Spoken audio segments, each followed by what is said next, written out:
I hope you're doing well. Yeah. Oh my gosh, my YouTube side is like so slow right now. There we go. Got that popped out. We're all Gucci. We're all Gucci now. And I got my coffee, so let me sip my coffee. And then let's see who's first in the queue so far.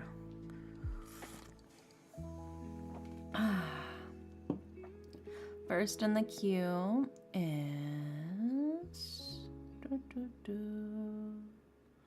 is Barb. Barb's first up in line. Also, hi, Jacob on YouTube. Welcome in. And Barb wants a love reading. You're getting worried? Oh, is it being weird and delayed on the YouTube end? Sometimes it does that. I don't know why. I don't know why it acts all funky like that. But yeah, I'm here. Okay. Yeah, good evening, Azrael. Welcome in. And Spider-Girth. Okay. Let's go ahead and grab my tarot card. Yeah, super delayed. Yeah, it's so weird. Sometimes YouTube just likes being a little silly willy silly billy sometimes. Who's to say? Who's to say, really?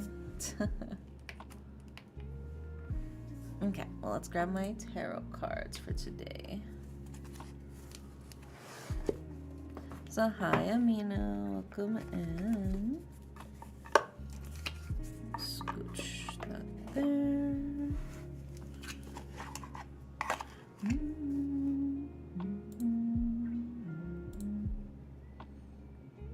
I'm in a Discord call with a guy I'm in love with, right? Oh my gosh, look at you, Barb. Look at you go. Yeah, say hi for me. Are you on TikTok too? No, I'm on Twitch. I'm on YouTube and Twitch. I'm not on TikTok. I'm not trying to appeal to 12-year-olds.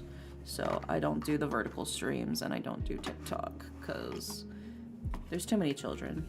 There's too many of them. It's too much for me to handle. Also, Miari Cat, welcome in. Thank you so much for the raid on Twitch.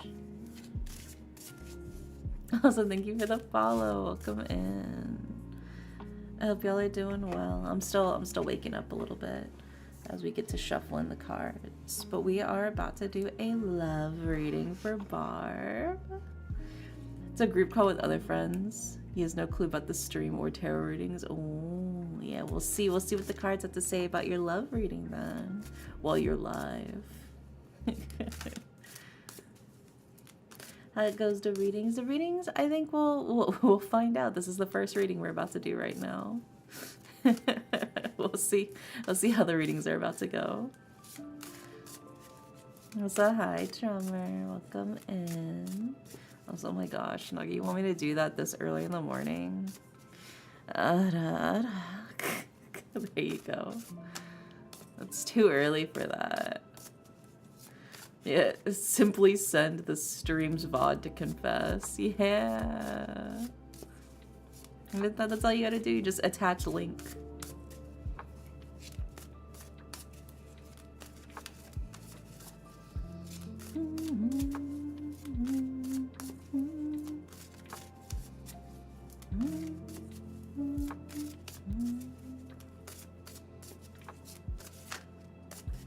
I already confessed, we're just getting to know each other. Yeah. Well, let's see how it's looking.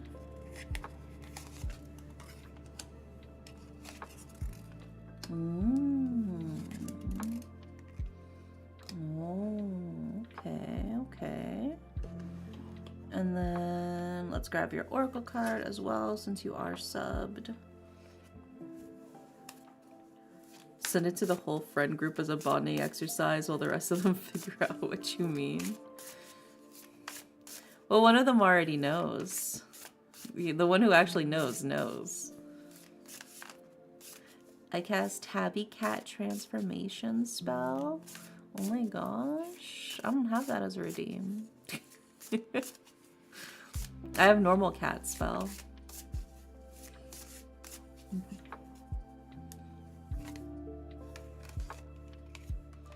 Oh, but that's an interesting one to have. Yeah, just make sure all of your friends pull me up on individual tabs. They all count as individual views. It's so dumb. Okay. You're a tabby cat. But I'm like white though. Like my hair is white. Wouldn't my fur be white? I wouldn't really have like patterns. Oh wait, that's a calico. Wait, but tabby has like, doesn't tabby have like stripies? I have to remember. I don't know. Kibby is Kibby in my eyes. I forget the differentiations between them all. All right, well, let's put these cards up on the screen.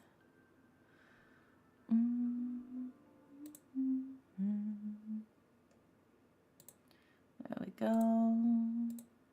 Yeah, Kibby is Kibby. My cousin has a cat named Peaches. Oh, that's so cute. I love cats, man. They're so fucking cute.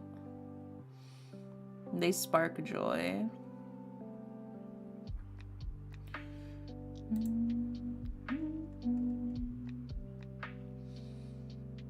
There we go. And then the last card is...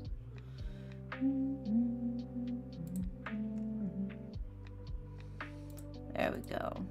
Okay, we got all of the cards for you, Barb, for your love reading. In order of left to right, we've got the Two of Coins, we have the King of Wands, and we have the Reverse Star. And then for your Oracle card, we have Fruit. Are your readings only paid readings? They're free, but they're redeemed only through Twitch chat or raffle at the end of stream. Though some people pay extra to, because if you're subbed on Twitch, you can get a free Oracle card. And then if you pay 100 bits, which is basically $1, you can get a Yu-Gi-Oh card as a tier reading. But all of the readings are done through Twitch, unless I state that it's a raffle slot, in which case anybody can grab it. But the raffle slots are always towards the end of stream.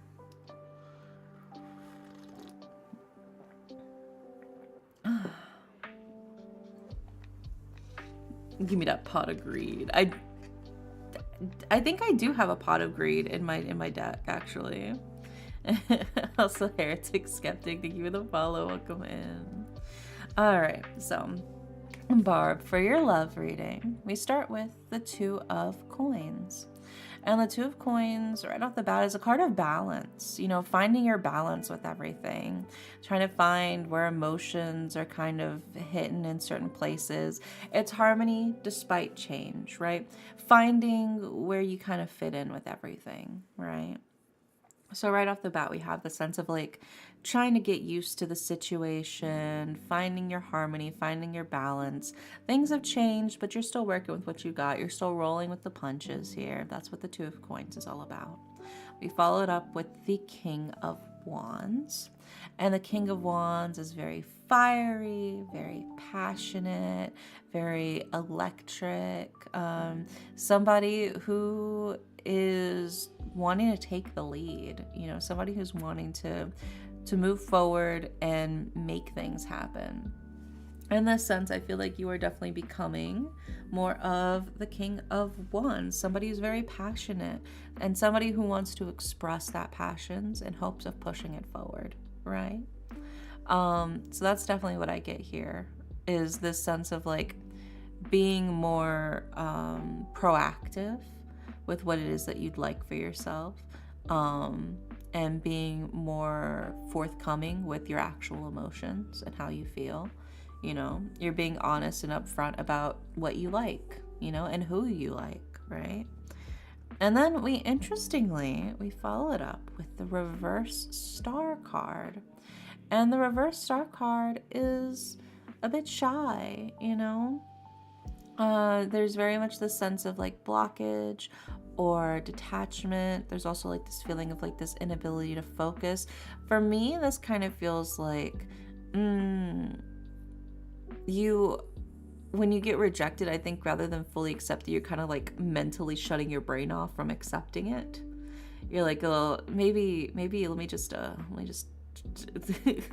block that out, that this whole thing happened, and just completely pretend that it didn't happen, you know? Or if I do anything embarrassing, I just simply pretend it didn't happen rather than like accept and move on, you know? So I think the key thing here is you're, how do I explain this?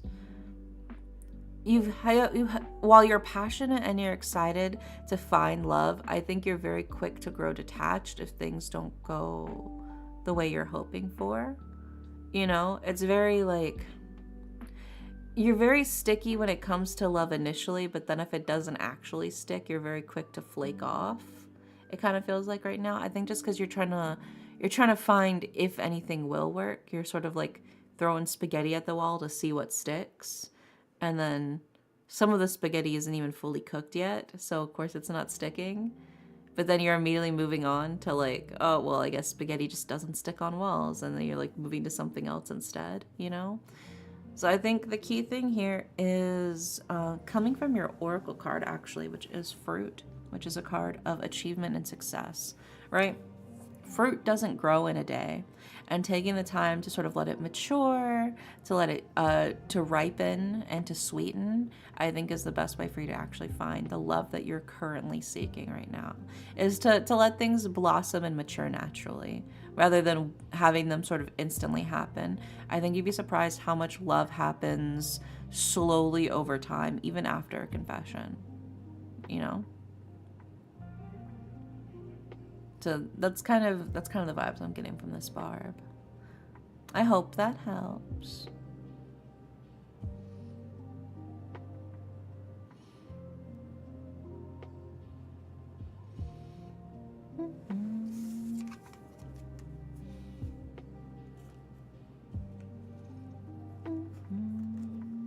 Yeah, I hope that helps, Barb. Could I join the queue? Queue is done through the redeem for the tarot reading redeem.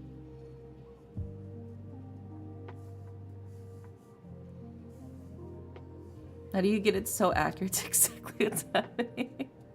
Well, I guess that's a good thing. I'm glad you feel like it's very accurate. Sometimes you just gotta let things sort of ripen and mature, you know? You're plucking the fruit a little too early and moving on. It's like, okay, just let it hang out, let it ripen a little bit. Give it a little bit of time. I think you'd be surprised how sweet it can be. Alrighty, next up in the queue is Lazy, and Lazy also wants a love reading. So let's see what we got for you, Lazy.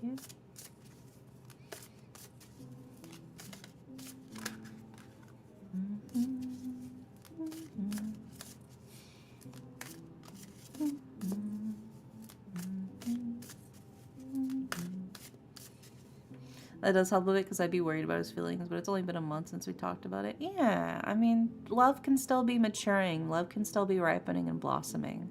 Don't knock it just yet. Like I said, there's often times where in the past I've confessed to somebody and they said no, but then like a couple of months later they realized that they actually liked me back and then they asked me out. Not saying that happens all the time, but I think you'd be surprised that sometimes just sort of like implanting the idea and then sort of cultivating it can go a long way in actually finding love. Yeah, you gotta let the plot cook. This is the romance arc, you know. May I be a devious? Oh my gosh, what are you trying to do? What are you trying to do over there? I may be focusing on friendship first. Yeah, I think that's a good way to go about it. Because, I mean, a partner, somebody that you love romantically, should also be somebody that you love platonically, you know?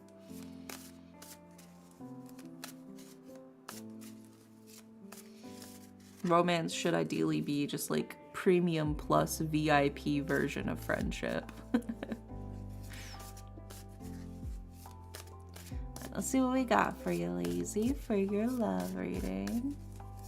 Dinner, calzone, couple with pasta, trio, all in one seat. Oh my god, are you at Olive Garden? What's going on over there? That sounds so good, though. You're gonna make me hungry. I didn't eat yet because I woke up really late. I set my alarm and then I snoozed my alarm and then I snoozed my alarm and then I snoozed my alarm and then I snoozed my alarm and then I had to get up in 5 minutes because I woke up at 10:55 and stream starts at 11. No, not Olive Garden. I picked a local Italian place. Oh, yummy. That sounds so delightful. Yeah, I'm hungry too.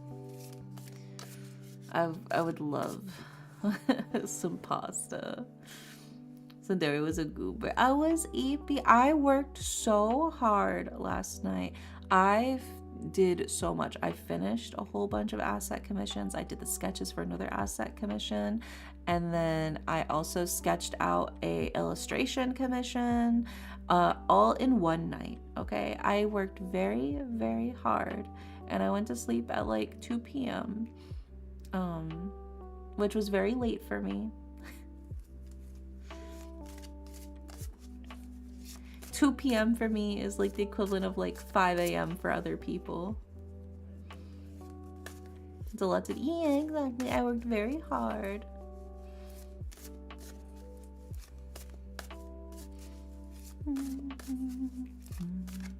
Gotta go to bed now. Yeah, good night, Barb. Sweet dreams. Alright, let's see what we got for you, Lazy. I feel like we've gotten this card for you before. I definitely feel like we've gotten this card for you. And then let's also grab your Oracle card. Let's see. I left not a crumb behind of dinner. You should have shared. I don't think it was very nice of you to eat all of that and not share a bite. Because I want... Oh my god, dude, I would kill for some cheesy garlic bread right now. Holy fuck, that would go so hard. Oh my god. That's what I want right now. I want cheesy garlic bread.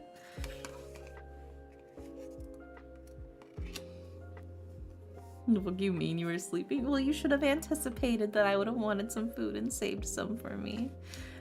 It could have been like those videos where, you know, like the people, they put like a little piece of like a kibble treat like right in front of a cat's nose while they're asleep, and then the cat like smells it while they're sleeping and then slowly wakes up. You should have done that to me. You should have done that to me. Just put a little piece of a little fork full of pasta by my nose while I'm asleep, and I just and then I wake up.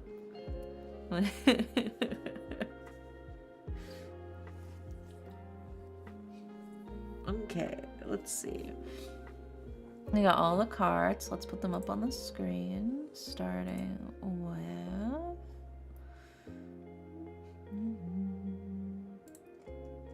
Bless you, whoever's sneezing in the background. Oh, that's my roommate. He sneezes like an old man. He's very loud. And then we've got...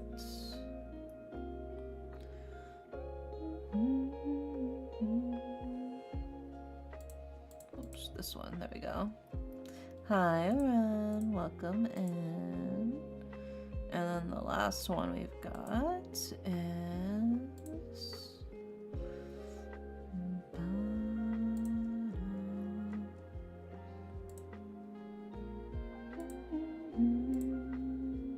There we go.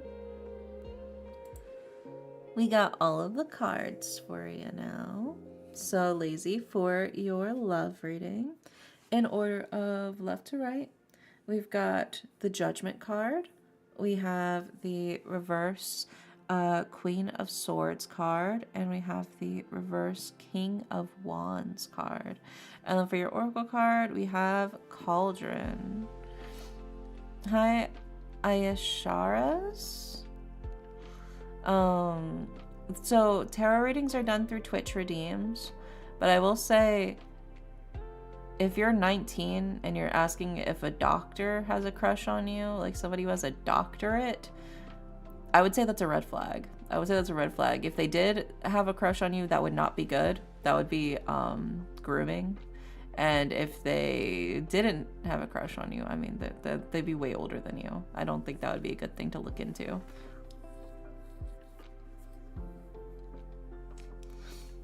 Oh, you're a doctor as well. Oh, okay, then why'd you put 19?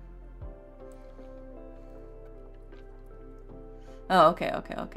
I was making sure. I was like, because you put you're 19, so I was very confused by your question. But yeah, all of the readings are done through twitch.tv/indiedere. That's where all the readings are done. No, you're good. You're good. I was just making sure. I was like, ah. No, you're good. It's okay. I was just making sure. I was confused. But towards the end of stream, we might do raffle slots for everybody in chat. But for now, we're working through the current queue of readings. But yeah, so speaking of, for Lazy, for your love reading, yeah, I feel like you've definitely gotten the Judgment card before. So starting with the Judgment card is a card of action, right? The Judgment card is a card of now is the time to do it. It's the end of the darkness and it's the dawn of a new day. So this is your chance to really take in all of these new possibilities and go for it, right? That's what the Judgment card's all about. It's a card of you gotta do it now. This is your chance to actually go for it. And in terms of love, that can mean like shooting your shot, right? We also followed up with the reverse Queen of Swords and the reverse King of Wands, which I think is interesting because the reverse Queen of Swords is somebody who has a lot of walls up. They've got their guard up high. Somebody who's very scared of getting hurt. So they have all these walls up in hopes of keeping other people at a distance, because if people don't get too close, then people can't hurt them, right? And then we also followed up with the reverse King of Wands, which is also somebody who, again, has a lot of walls up. Somebody who is very temperamental, somebody who's very afraid. So you have double the walls, right? You've got a lot of walls up, both like, a lot of emotional walls. It's like you want to be closer to people. You want to have somebody you can confide in. You want to have somebody that you can trust, but you don't want to get hurt. And it feels like your way of doing that is by not letting other people get too close. But how can they, be there for you and get close to you if you don't let them get close? You have to risk the chance of them hurting you in order for them to prove that they are not going to hurt you, It's very much like a, how do you say, sort of like a hypocritical stance to have. It was like, I want to be close to people, but also I don't want I don't want to risk them hurting me, so I'm just gonna not let them get close to me, but I want them to be close to me, I think it is very much like this sense of like, obviously nobody wants to get hurt, nobody wants to be betrayed, nobody wants to feel like they aren't good enough for people to like them or to love them as they are, right? But I think the only way for you to know, that you found somebody truly special, that you found somebody that you can truly rely on and trust, is to give them the opportunity, right? Give them the opportunity to show that they love you, to show that there's somebody trustworthy, right? As scary as that is, you have to let down your walls. You have to be vulnerable in order for love to find you, Also, hi, Set. Hi, Star. Welcome in. So yeah, I think that's definitely the key thing here. And then sort of moving into your Oracle card, we have the Cauldron, right? Which is a card of creation, opportunity, but also caring. This is something that takes a long time. I don't think you need to rush this, right? But it starts with, slowly and carefully stirring the soup, letting it simmer for a long, long time, It takes a long time to get a good soup, right? Because it's not just a matter of throwing all the ingredients into the pot. It's a matter of very carefully turning up the heat, very carefully adjusting the seasonings, and letting it simmer, because then the simmering concentrates the stock, and stuff like that. So it is very much a matter of take your time with things. You don't need to rush them, but you do have to be vulnerable. And in this sense, you can think of it as well with like when you're making soups, when you're making a big batch of soup, you're supposed to share it. You're supposed to share it with people, right? That's the best part of making a big old giant vat of soup, is that everybody can get a bowl of soup. It's very easy to share soup. That's the appeal of making soup, is that it can be shared very easily. Good soup, yeah. So, you know, take your time, slowly but steady, but I think you do need to start working on letting down those walls. Letting down all of the walls that you put up to keep yourself safe. They're not helping you at this point, and I think you kind of know that they're not helping you at this point, and you got to work on being more vulnerable. As scary as it is, you got to work on being more vulnerable. But you got this, Lazy. I believe in you.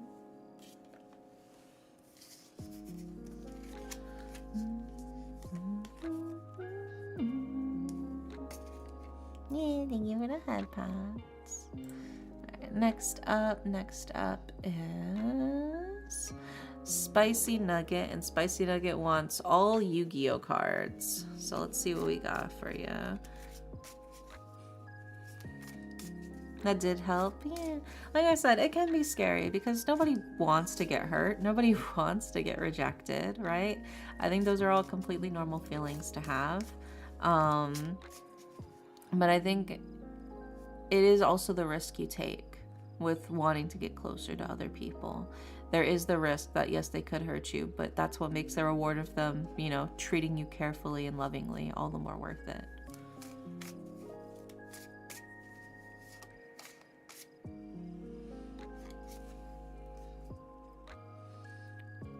Leonix, what are you skipped a nugget. We're currently, oh, there we go. Okay, I see it now. I was so confused. All I saw was Q Leonix. I was like, huh? We're doing nugget right now though. Okay. I see. Yeah, I got you. Whatever 500 shiny rocks buys me. Yeah.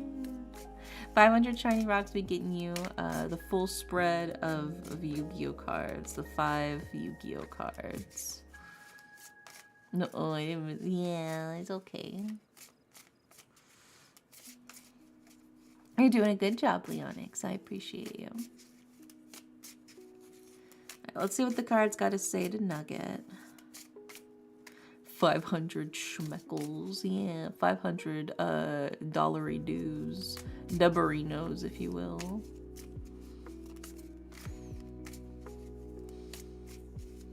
Five Yu-Gi-Oh cards, yeah.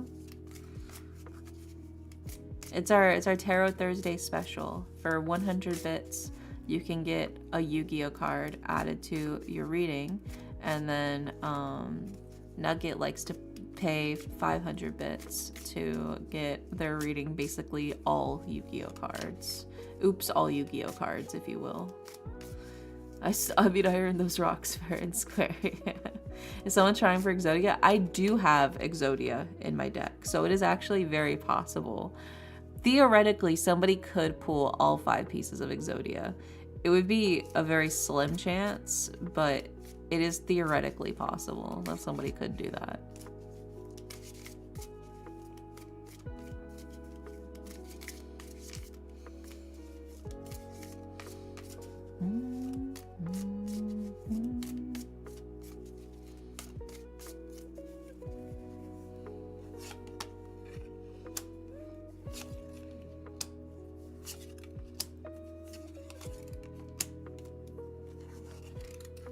Okay, well, no pieces of Exodia this time.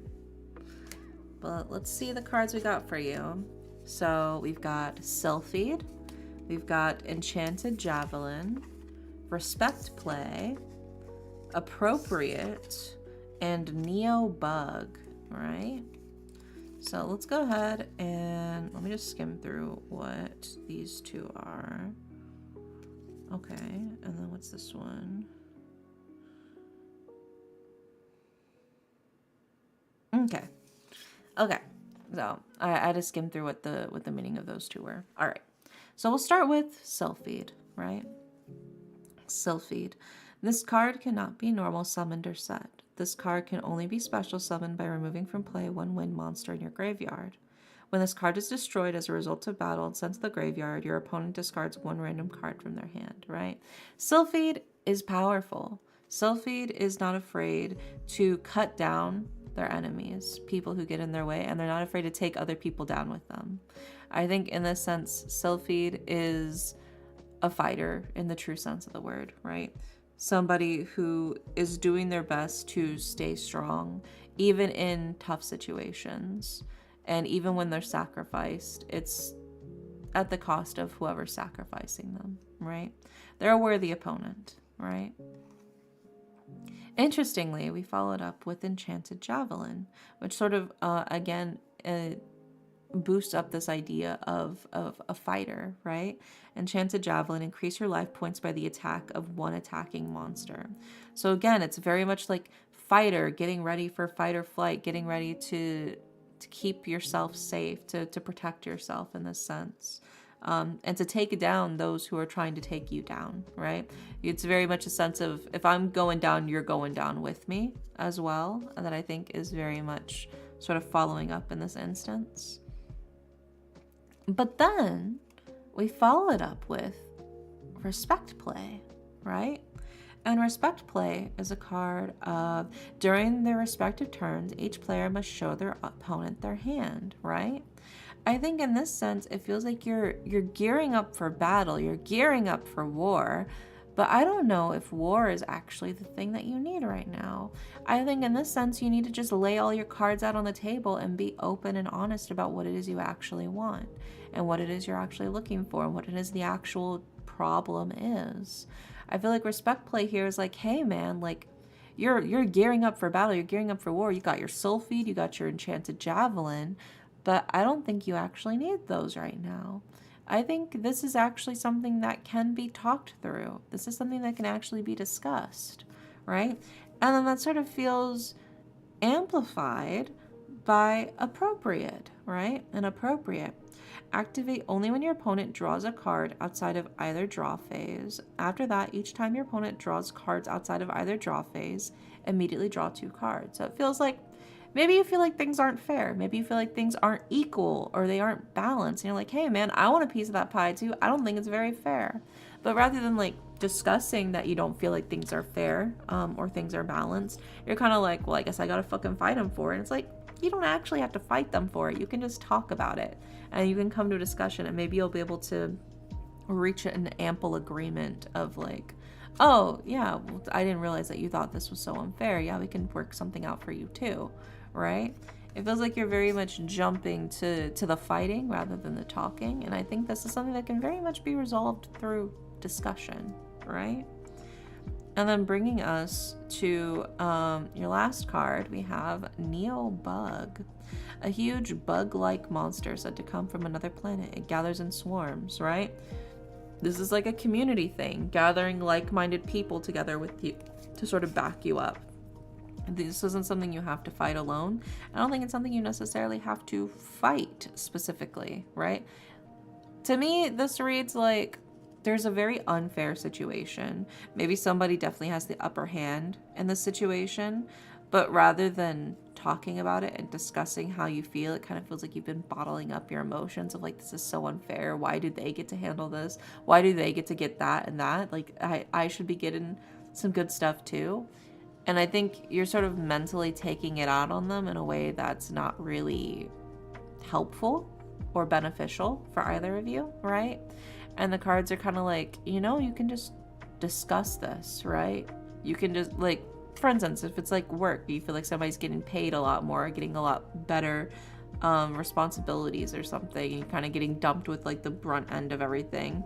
You can just like talk to your boss and tell them, hey man, I feel like I'm getting the rough end of the stick here.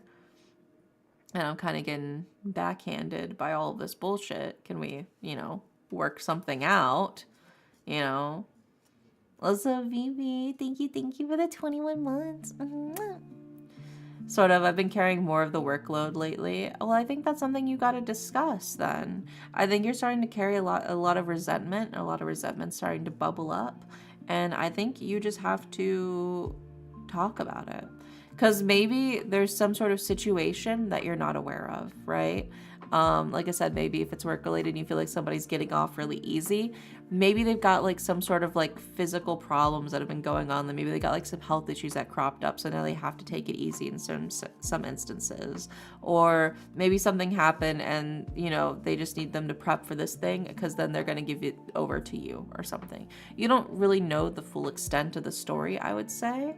And it's very possible that things could be different than how they appear on the surface. But the only way you're going to know what the truth of the matter is, and they're going to know the truth of how you feel is if you talk about it, right? If you communicate, right? Like I said, you have respect play. Lay your cards out on the table and say how you're feeling.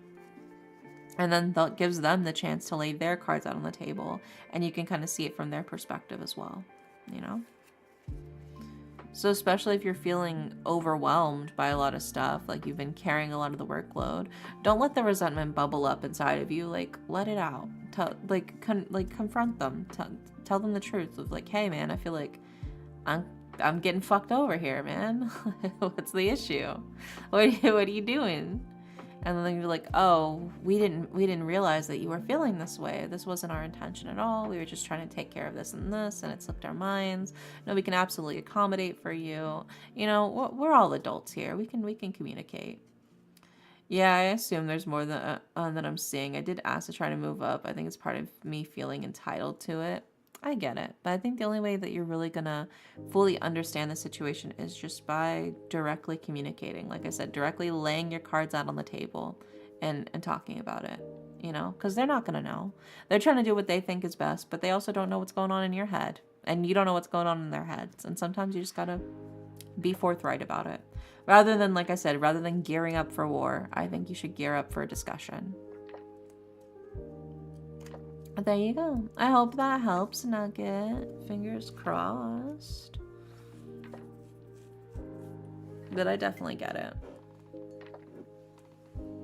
Because then maybe during the discussion you realize it's not worth fighting against, and instead you should look somewhere else, you know?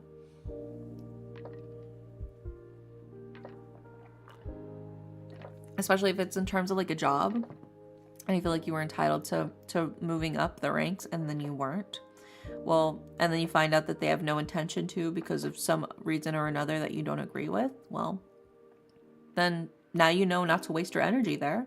Now you know not to go above and beyond there, right? And instead you can start looking for a different job, you know?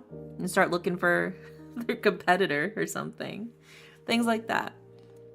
There are other ways you can go about it, but I think the best thing for you to do right now is to open yourself up to discussion. You know?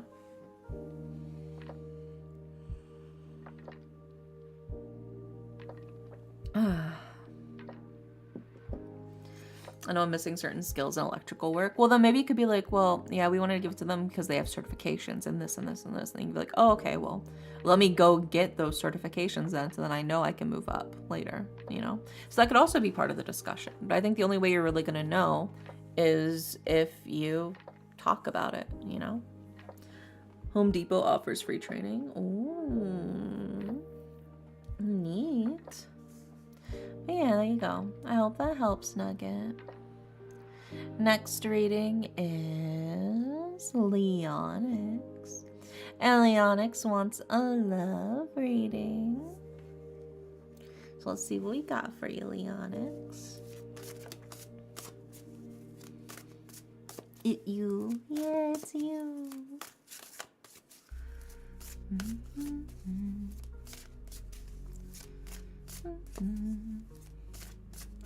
I know how to do most of it. I just hate playing with wires. A sparky noogie. I am not.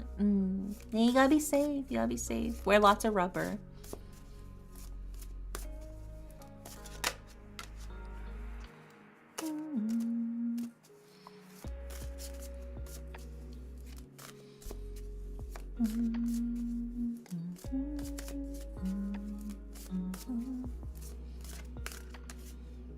Just make sure you're always wearing your protective gear.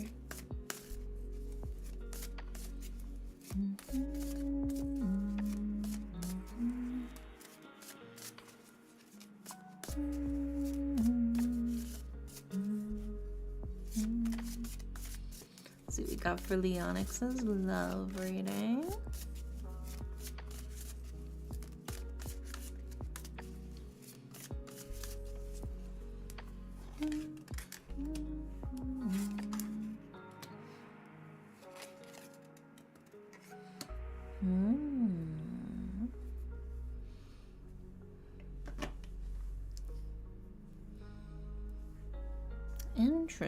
Interesting. And then let me grab your oracle card as well.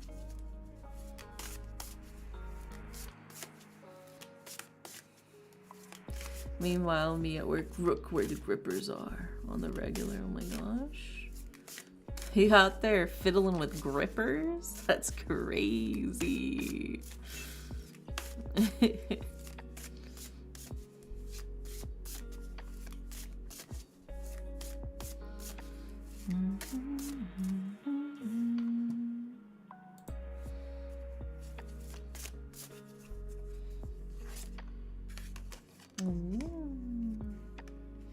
Hi Darren, welcome in.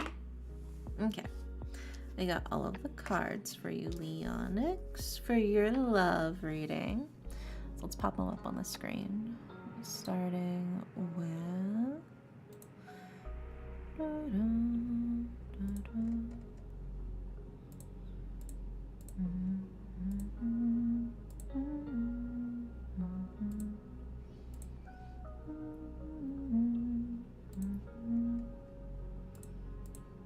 And then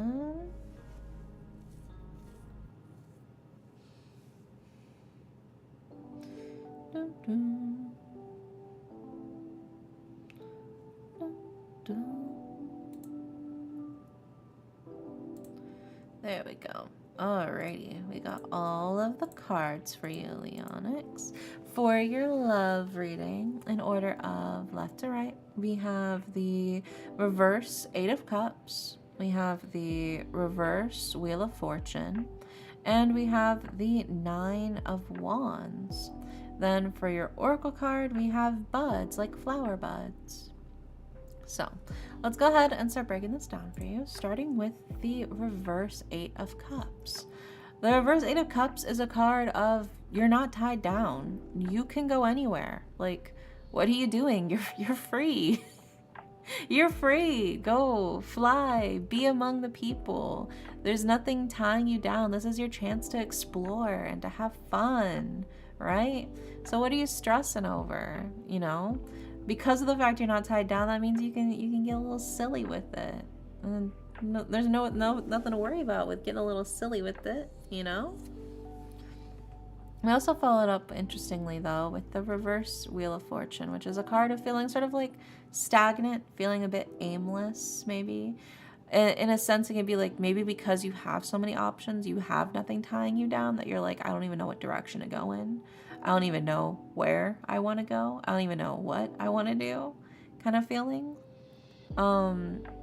But I think the key thing here is like, you're not moving, you're not doing anything when there's nothing holding you back, right? If you're looking for love, that you should be looking for love. But you're kind of just like, maybe if I just stay right here, if I stand right next to this tree, then love will find me. You know, it's like, I think you should be more proactive than that. I think you should be setting yourself up more for success rather than sort of just like standing and waiting for love to walk over to you and sweep you off your feet. You got to be more proactive with it, I think, especially because there's nothing holding you down. There's nothing tying you back. Like, just go for it. Go sicko mode, right? And then following that up as well with the 9 of Wands. And the 9 of Wands is a card of strength and reserve. It's biding your time, you know, to ensure your success. But it's taking your time to set yourself up for future success, right? So what are things you can do now that can help you with your love life in the future? What are things that you can do to improve that? Would it be like, what are things that will help build your confidence? What are things that will make you feel more comfortable with having a partner? Maybe You start looking around for places you could go to meet new people, things that you can do to interact with new people, right? There's ways that you can talk to new people, right? Practicing your flirting abilities, right? You got to take your Riz classes. There's I think a lot of different things you can do right now to be a little bit more proactive with your life. That isn't just like, downloading Tinder or like going to bars or clubs or whatever. I think there's definitely other things you can do to sort of set yourself up for future success right now, even if you don't necessarily have a partner. But I'm bad at Riz. You've seen my Rizzing efforts. Well, then all the more reason to practice. I hate bars and clubs. Yeah, I'm not too crazy about them either myself. That's what I'm saying. But you can look into other places that you can meet people, other places that you can interact, There's definitely got to be other places where you can meet other potential people. Embarrassment is an underexplored emotion. Go out and make a fool of yourself. But I think the key thing here for sure is there are things you can be doing right now to prepare yourself for potential love in the future. But that requires for you to actually do those things, right? To actually do them in order for it to work, right? You can't just think about it. You can't just think about the theory of, oh, well, wouldn't it be nice? You gotta do some stuff. And I think that's sort of the key thing here, especially because the cards are like, what are you doing? What are you doing? The thing is you're doing nothing. Go out, be free, be silly, be, sexy, whatever it is you're trying to do. And bag a baddie. I believe in you, but you have to go out there, right? Born to stare longingly, forced to club. Well, I mean, nobody's forced to club. There are definitely different things you can do. I mean, you could go to like game shops and you can do like different games. You can meet somebody playing like a campaign. You can go to Ren Fair. You could do online and then meet up in person later. There's like online meetups for like conventions and stuff like that. And different games that you play. There's a lot of different things you can do, but I think the key thing here is you got to put yourself out there. There's nothing holding you back right now except for yourself. You're the only thing holding you back. All right? So if you feel like you don't know where to go, if you don't know what direction to go in, I think that's where that Nine of Cups is sort of coming in, or not Nine of Cups, Nine of Wands is coming in of like, hey, well, what do you think would be good for you to be able to pick up on and learn for a potential future partner, right? What can you do right now that maybe doesn't require a partner? And then that sort of leads us into your Oracle card, which is Flower Buds, which is a card of new beginnings and expansion, right? You're expanding your abilities and you're gaining new ones. This is your chance for new things in your life, for new love, all that good stuff. So, go for it. There really is nothing holding you back right now except for yourself. I believe in you.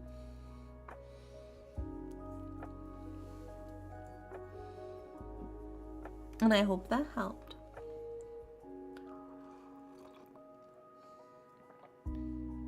Domain expansion. Infinite Riz. Oh my gosh. But what if I'm scared? Then do it scared. But still do it. It's okay to do it scared. Almost everybody's scared.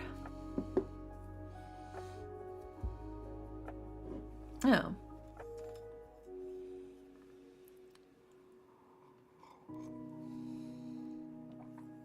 Everybody's just as worried about you, about how they come off and how they look and how they're appearing.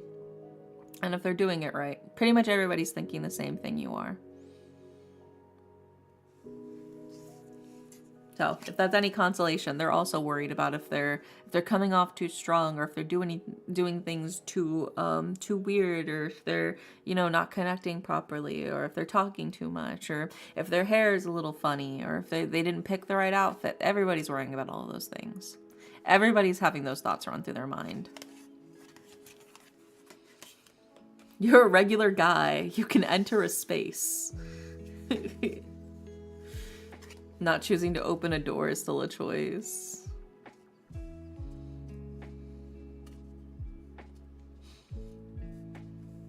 Hi, Berserk. Welcome in. Well, there you go. Hopefully that helps, Leonix. You just gotta put yourself out there. I think if the cards really are just telling you, like, you've got everything going for you, but you're not doing it. So, and then you're wondering why you're not finding love. It's because you're not putting yourself out there. You gotta put yourself out there if you're looking for love. You know? Everybody's scared. Everybody's anxious. Everybody's worried about getting rejected or doing too much or doing too little, you know? So fuck it, we ball. This is your fuck it, we ball arc of your love life.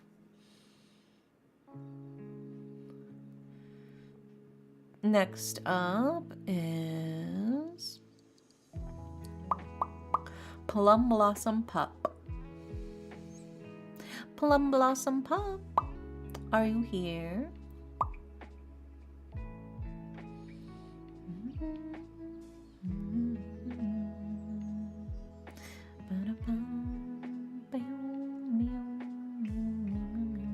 We are in ads. I don't know if they're here during the ad break.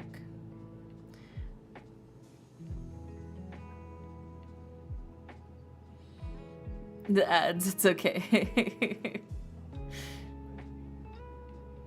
Yeah, hi Astra, welcome in. Things are popping in.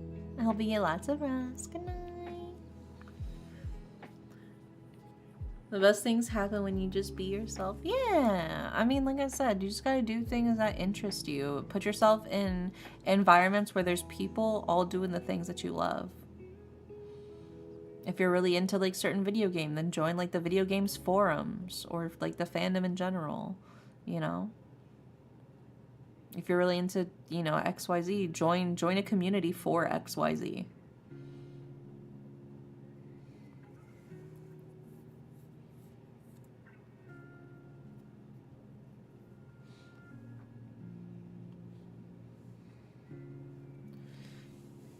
Start charging the voices in your head rent. Dude, I'll be rich. I'll be rich. I'll be raking it in. I'm about to become a landlord. I'm about to become a scummy landlord of my mind.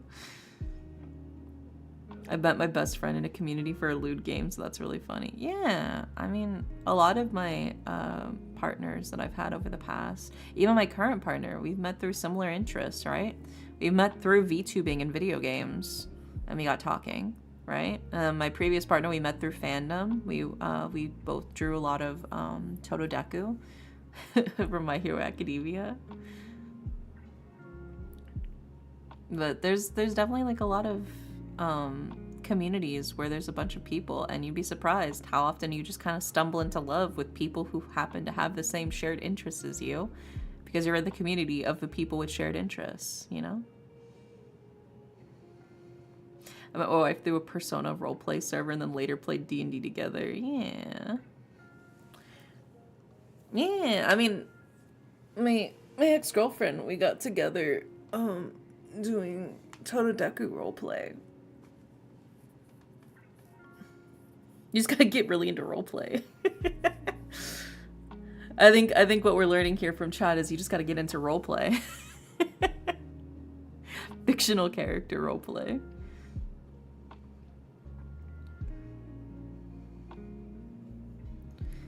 Okay, are you back? Are you back from the ad break, Plum Blossom Pup?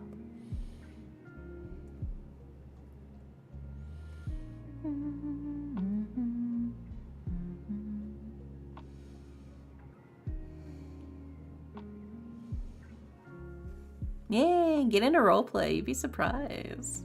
That's how I got my first girlfriend. That's how I got my... That is also how I got my first girlfriend. Actually, now that I'm thinking about it, I also got my first girlfriend through roleplay. I was doing Pandora Heart's Facebook roleplay, where you would make like the account of like the character as if they were a real person on Facebook, and then like the whole group would like add each other as friends, and then you would like comment and stuff in character and like post pictures and stuff like that in character. But then in DMs, you could talk out of character in DMs if you wanted to. And that's how my first girlfriend, that's how I realized I wasn't straight, 2 weeks after dating her. Yeah, Pandora Hearts, dude, I have the pocket watch. I have the Pandora Hearts pocket watch.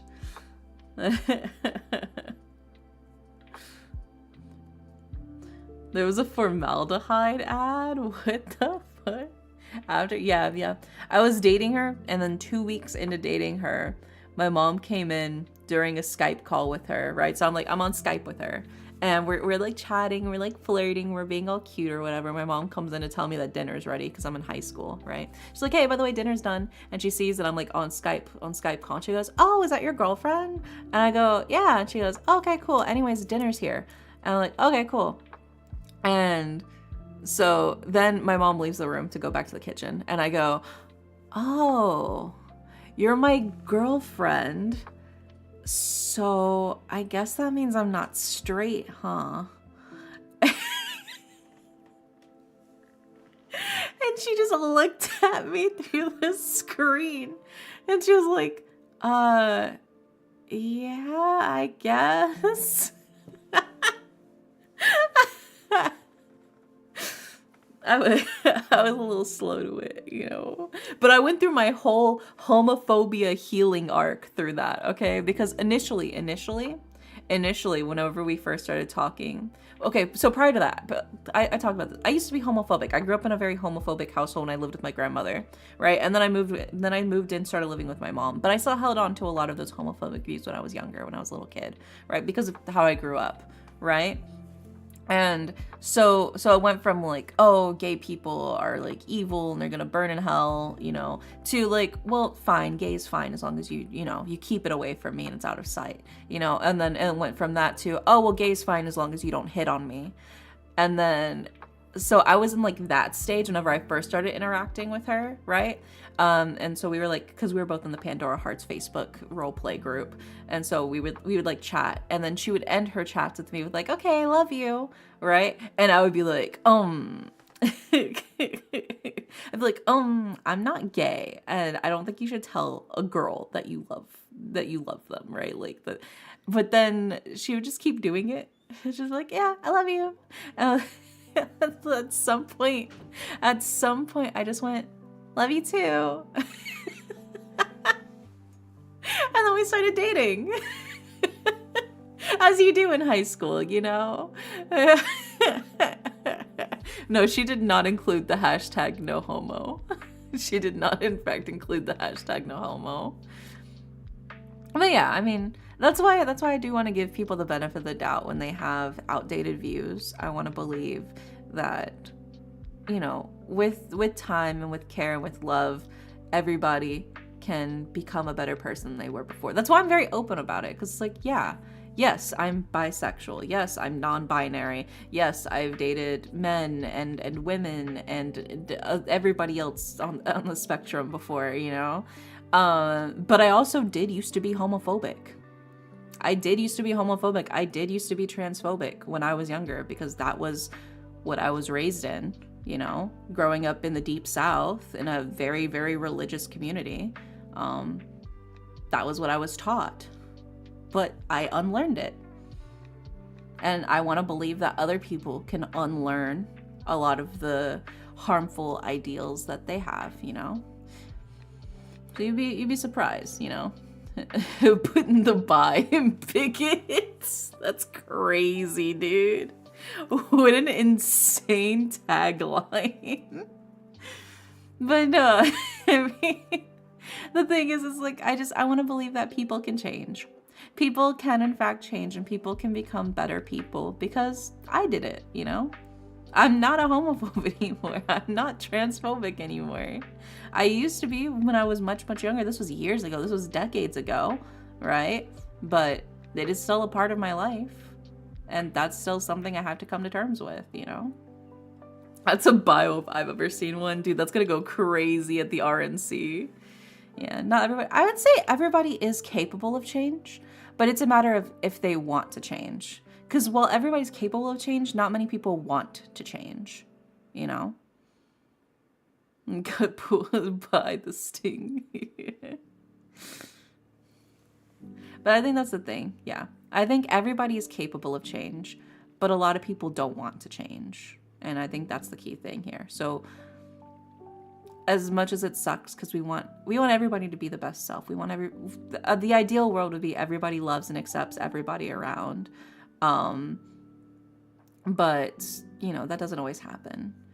Yeah, my dad clearly doesn't want to change, but my mom's starting to show some desire to. Yeah, I mean, because I would say the same grandparents I used to live with, the same community where I learned to be very homophobic and I used to be very transphobic too. My grandmother, that was who I lived with, so we shared those same ideals. When I came out as bisexual and I came out as a non-binary, do you know what she told me? She told me that she was just happy that I was happy and that no matter what, I would always be her grandchild. The same person, we grew up in the same environment. We had the same beliefs, but we changed, she got out of I think that church that was very, it was very overwhelming in how it was sort of hammering a lot of those ideals into us. And she stopped going to that specific church. And as she's gotten older, she's had more time to herself too, I think, to sort of reflect on a lot of things and what's important to her and her values. And she's kind of just realized she's changed too, and she's much older. And the fact that, my grandmother, somebody who I knew had those values, I was so scared to tell her, that I was, especially non-binary. And she's responded with, no matter what, you'll always be my grandchild. I nearly cried because I was so relieved, And I think that's definitely the wonderful thing here. Yeah, now she just calls me Grand, So she's like, hey, Grand, how's it going? How are you doing? How's it going, Grand? Instead of granddaughter or grandson, she goes, hey, Grand. Just cutting it short. I love that. But I think that's the thing here is everybody is capable of change. Not everybody takes it up, not everybody does it, but I think everybody is in fact capable of change. And I want to believe that more people will change if they feel like they're in an environment that is safe to, Because I was in a better environment, and that's why I was able to change. And she moved to a better environment, and that's why she was able to change, So I think it is just a matter of becoming a welcoming sphere so people can feel like it's safe to change their views. Because sometimes you hear people where they go, oh, well, the fact that you thought that way means that you're inherently a terrible person, or people who strongly believe that nobody is capable of change, or, oh, but you're still a bad, even though you've changed your views now, the fact that you thought that at all before makes you inherently a bad person, I think is counterintuitive to actually helping people change, If that makes sense, if you guys are following along with what I'm saying. I think when somebody's doing their best to become a better person, it doesn't help to shit on them. Because otherwise they're just going to go over to staying who they were before. Because there's no benefit to being a better person in that case if they're just going to get shit on for it too. They're going to get shit on for changing their views from the people that they had the views from before. And also get shit on from the people who they're changing to benefit their new views with. I think they're just going to stick with whatever their old views were. I have to believe that people are capable of change, but it gets hard to keep that belief in the face of so much willful, aggressive ignorance. I think it's also a matter of just people on the internet are really fucking loud. A lot of those voices on the internet are an actual tiny minority of real life people. Because you talk to a real person, in real life, even the ones who aren't crazy, huge LGBTQ allies are kind of just just let them live their life. What does it fucking matter? I don't give a shit. It's a sense of apathy of well, it's none of my business kind of vibes is what the average completely apathetic person is like. Very rarely do you find somebody who's hyper aggressively vocal about their hatred like they are online in real life. You're not running into these people at coffee shops for the most part. Also, there's the whole joke too of you can't trust somebody to make your coffee unless they're a blue-haired bisexual, How are you gonna get good coffee from your coffee shop if they're discriminating against all the bisexuals? Like, that's already a joke in mainstream. It's like, oh yeah, the bisexuals make the best coffee. You can't touch that coffee unless you're at least a little bit queer. I don't want you touching that espresso machine unless you're hitting at least one of the letters. Yeah, we can't be affording to punish good behavior. I think that's exactly what it is especially now in these in these historical and trying times. You cannot punish people for doing their best to improve and become better people, right? For people who finally admit now that they made a mistake and that they were wrong, it doesn't help to shit on them now. You have to be like, you know what? I'm just glad you learned. I'm just glad you've picked up, you know, what we were putting down this whole time. I'm just glad you picked it up now, and we can move forward now that you're on the same page as the rest of us. You know, we're not going to talk about. We just got to put that shit to the side right now, and we just got to focus on building the community as strong as we can. I think that is the key thing that we have to do right now. As much as you may want to flaunt that, well, I was right the whole time. Well, I was doing things properly the whole time. I'm superior to you morally because I was correct the entire time. That's not helpful. It's not helpful. All it does is give yourself like a momentary feeling of superiority, but it does nothing to actually help anything, you know? And I think a lot of people want to flex that, well, I was morally pure the entire time, unlike you, right? Unlike you, I was I was an angel. It's like, okay, well, no, you weren't. No, you weren't. You've done something problematic in your life. There's no way you were born with perfect worldviews, right? These things were shaped. Maybe you've had more time to shape them than other people, but you've said something problematic. I was. That the fuck you were, bro. We met in waifu hell. Ain't no fucking way. Somebody could find something about what you do or what you like and find a way to twist it so you're morally, you know, degenerate or something. Ain't no way. But I think that is sort of the key thing, is like, you just gotta find you gotta find it in your heart to let bygones be bygones when you see that people have changed, you know? Rather than trying to like flaunt that you were always correct the whole time. Even if it may feel satisfying in the moment to be like, well, glad somebody finally picked up the kids. Like, okay, well, I get your frustration, but that's not helpful right now, you know? You know? Anyway, where were we? I got so sidetracked. Can I get a reading? We are currently doing the queue right now. So once we catch up with the queue, then we'll probably have a couple of raffle slots to give off to other people. I went on a whole tangent. Hi, Wandering, welcome in. But speaking of the queue, we're doing Plum Blossom Pups reading right now. If Leonix is here, if Leonix wants to post the queue for everybody to see. Pretty please.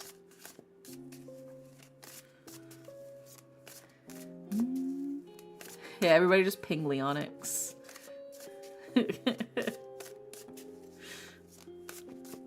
Ping Leonix until Leonix posts the queue. Yeah, let's see what we got for you, Plum Blossom Pups. And you said, can I ask the cards if I should do something? So let's see what the cards think. I disintegrated, the cards called me out. Oh. Well, reform your pieces together, all right? I need you to merge back together.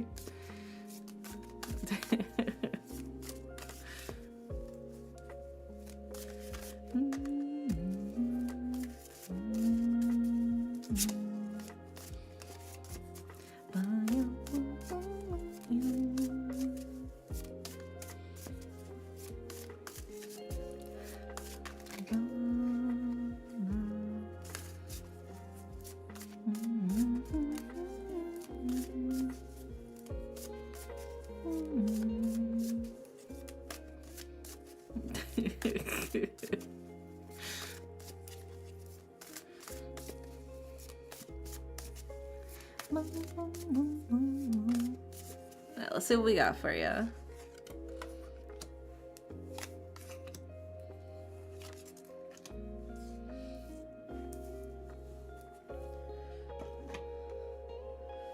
Okay.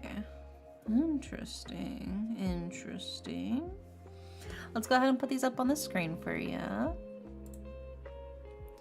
Starting with...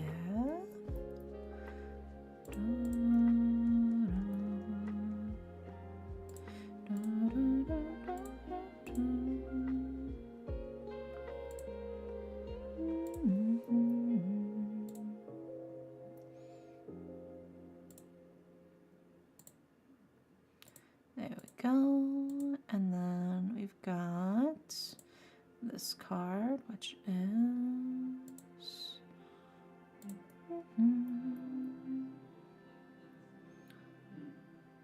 There we go. Alrighty. I got all of the cards for you. So, in order of left to right, Plum Blossom Pup, for your reading, we have the World. We have the reverse Five of Wands. And we have the reverse Page of Swords. So, we start with the World, right? The World is a card of journey. It's also a card of moving forward to your actual achievement, to your actual success. You're excited to see, you know, what's going on here. It's a card of travel. It's a card of change. Is that a JoJo reference? JoJo is referencing tarot. Tarot is not referencing JoJo. But this is a card of like, this is the path that you want to take. This is the path you're moving forward on. Baby steps, but you're making progress. That's what the World is all about, right? It's, you're looking forward towards your goals. Also, hi, Nuclea, welcome in. We also followed up with the reverse Five of Wands. And the reverse Five of Wands is a card of victory after conflict, right? It's a card of new opportunities. It's only after you get through those battles that you're able to get your rewards, right? It's only after you defeat the floor boss that you're able to open the loot box, if you will. So it's very much a sense of, yes, you're fighting, and yes, you have fought, and yes, you've been probably doing a lot of bullshit trying to keep yourself afloat, but it's ultimately worth it because there are rewards at the end of the tunnel. It is worthwhile to have all of this happening to you right now. As frustrating as it may be to feel like you're constantly fighting for your life, the cards are like, it's worth it though. Like, you're not doing all of this for nothing. It's not for nothing. And I hope you can find at least some comfort in that, right? Of knowing that this is for a purpose. And then following that up as well, we have the reverse Page of Swords. And the reverse Page of Swords is a card of kind of like an imposter. Somebody who's feeling very much like they're not worthy, or like they're pretending to be something that they're not. To me, I kind of read this as like the imposter syndrome card for a lot of people, and that kind of feels the same here as well. It feels like, just in general, so going off of this whole reading, it feels like things are looking up. You're moving towards a great path. You've been fighting really hard to make things work, but maybe you feel like you've tricked people. You've deceived them into thinking, to giving you this opportunity, and that you're not actually worth it, right? The cards are like, no, that's kind of just like imposter syndrome. You're definitely well qualified, and you've been proving it by how hard you've been working. Then ultimately, it's going to be worth it. So don't stress too much about whether or not you belong. I would say it's not a matter of that.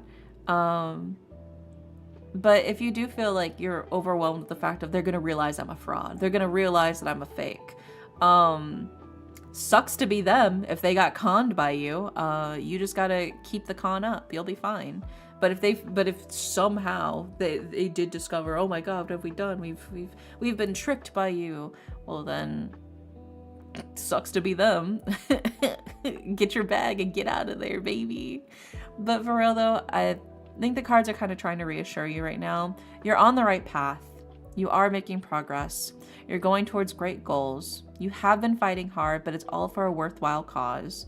So don't let your feelings of inferiority and your feelings of imposter syndrome get in the way of you continuing down your path towards your goals. You know?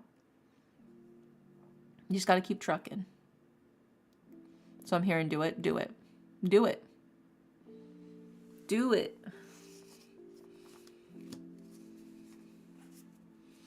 There you go. I hope that helps. Fingers crossed. Balls to the walls, chat. Yeah.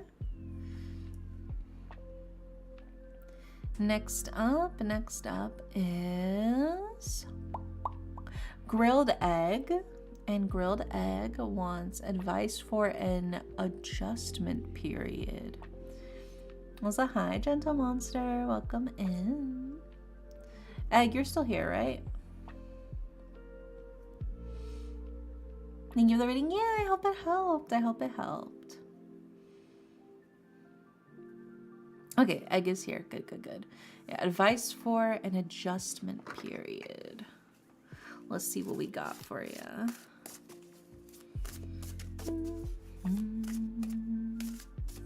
I'm learning to live with ADHD. Ooh, yeah. I get it for sure.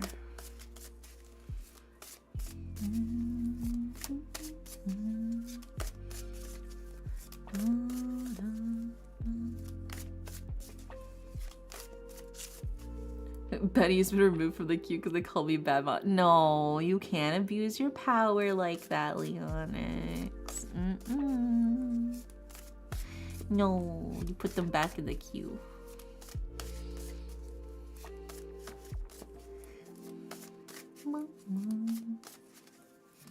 You gotta be bigger than that.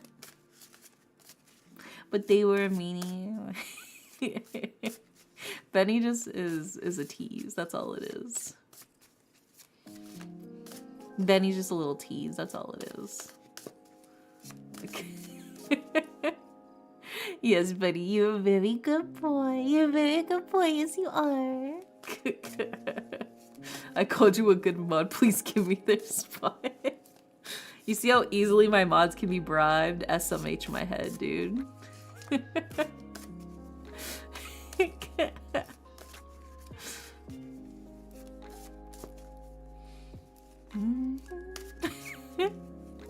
I don't know. The Redeem said good boy, so I gotta believe. I gotta believe what the Redeem is.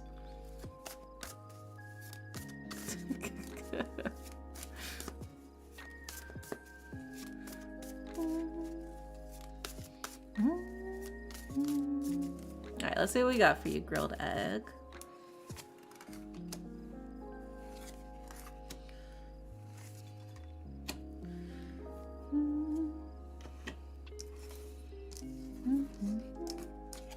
Okay, we've got all of the cards for you. So hi, Jeremy. There you are. I hope you're doing okay. Make sure you're staying safe, Jeremy. Okay, let's go ahead and put these up on the screen for you. Sorry, I'm like, no, you're good, you're good. I'm just glad you're okay. And then we've got, so first one is...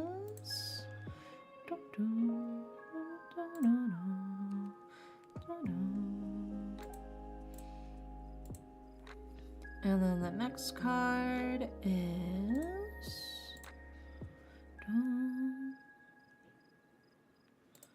There we go. And then the final card is...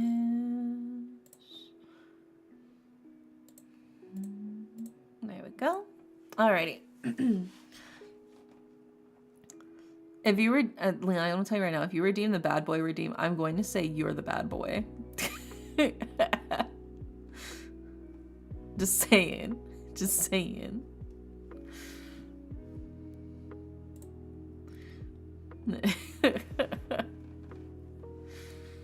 Alright, so we got all the cards for you. Grilled egg. For your reading, in order of left to right, we have the Hanged Man. We have the Queen of Cups, and we have the Emperor. Oh my gosh. Yeah, Plum Blossom, you're such a good doggy. Good doggy. There you go. So let's start with the Hanged Man, right? The Hanged Man is a card of contemplation. It's a card of taking the time to really stop and think about what's holding you back and what's tying you down before cutting yourself free, right? So it is very much like a card of taking that time to think and to reflect on what's holding you back right now, right? And this can be like what things are causing you too much of a distraction, what things are not good for you mentally right now, especially if you're like, you know, you're learning how to adjust with like your period of like ADHD and stuff like that.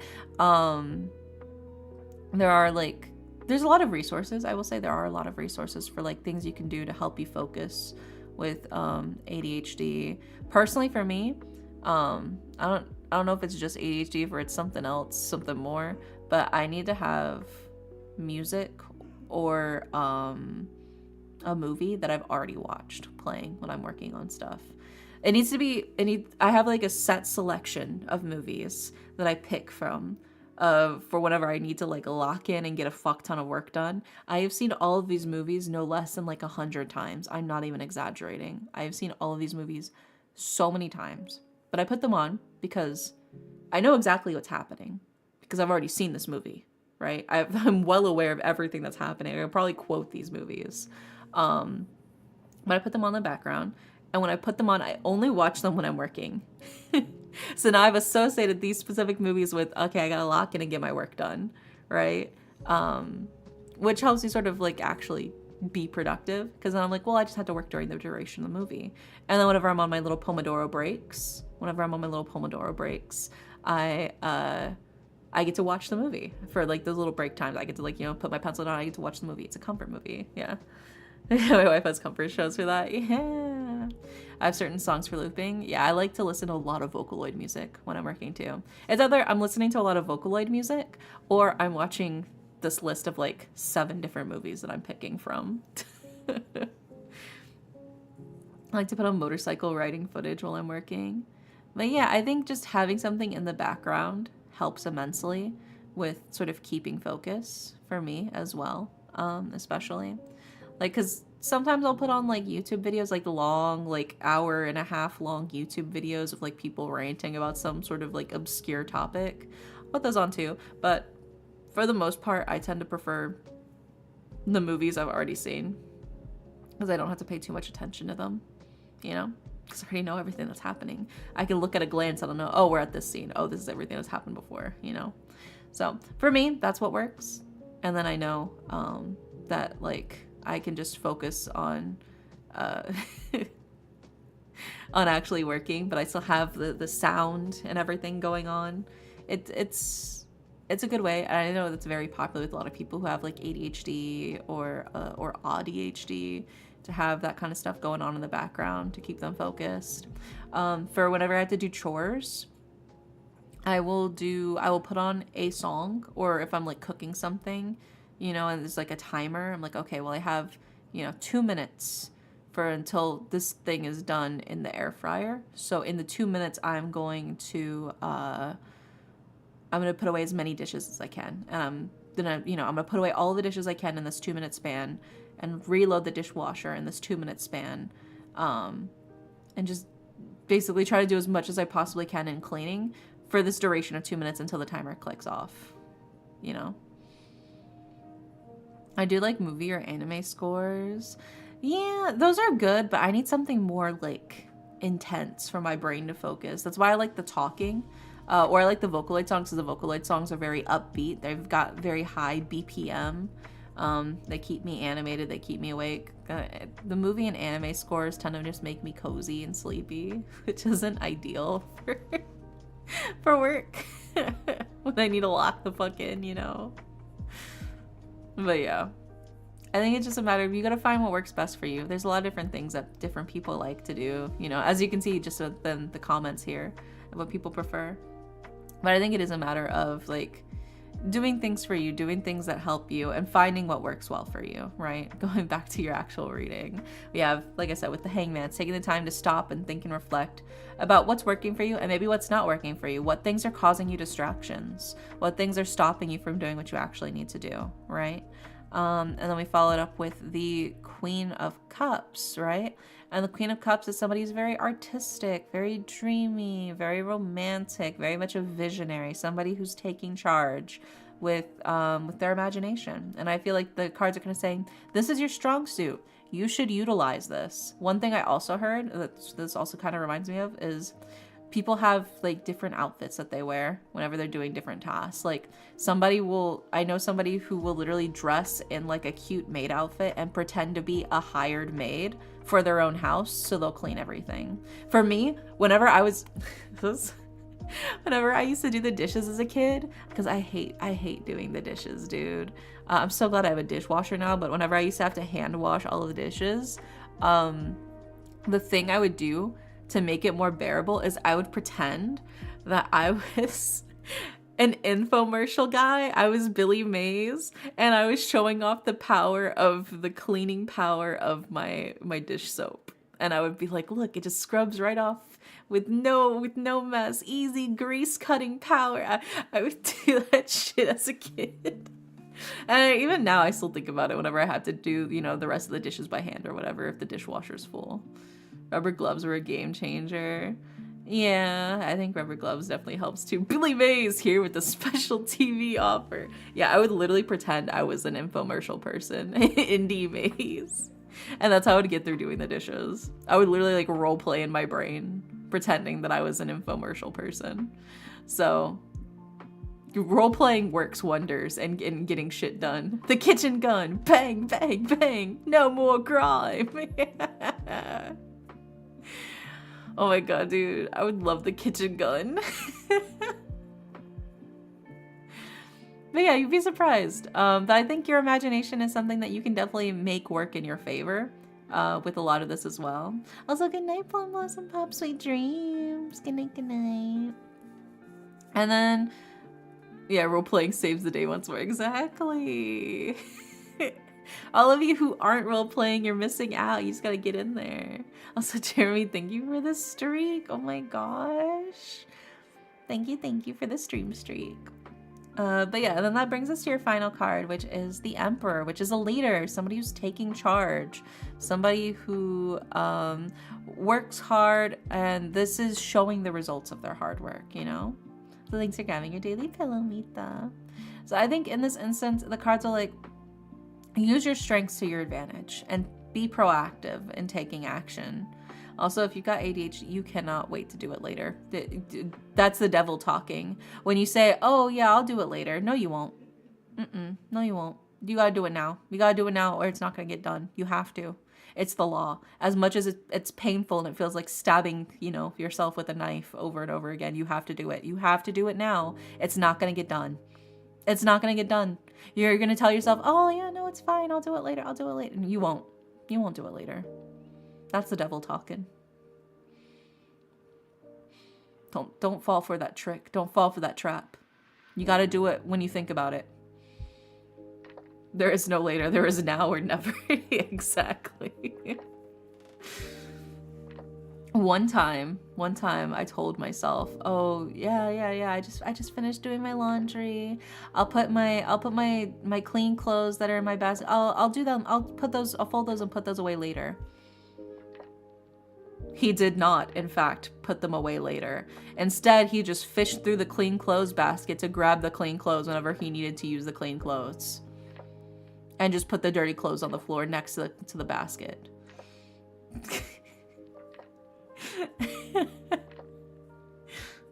And now I know I can't do that. So now, as soon as I get all of my clean clothes, I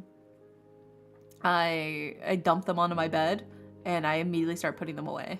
Because otherwise, I will just leave the clean clothes in the laundry basket and I will not do them. But if it's too big of a thing to do in one sitting, then you got to break it up into pieces. But you still got to do those pieces as soon as you can. It's a race against time. It is absolutely a race against time. Yeah, you gotta bite off a chunk now. Cause like I said, the secret is you tell yourself, let me just do it for 5 minutes. You say, let me just do it for 5 minutes. I'll set a timer for 5 minutes and I'll just do it for 5 minutes, right? That's the secret. This is my dirty little secret to getting shit done. You say, I'm just gonna work on it for 5 minutes. Whatever this thing is. You say, I'm gonna work on it for 5 minutes. You set a timer for 5 minutes. The timer's gonna go off and you're gonna go, nah, it's fine, I'm almost done. I can finish. And then an hour's passed, then you finished it. That's the trick to getting shit done. You tell yourself, because then worst comes to worst, if you really fucking hate it and you can't stand it, you only had to do it for 5 minutes and you can stop at the 5-minute timer. But you'd be surprised. So Derry, if I want something so bad, but then I say, let me do it later, is that the angel saying no, or is that my inner demon?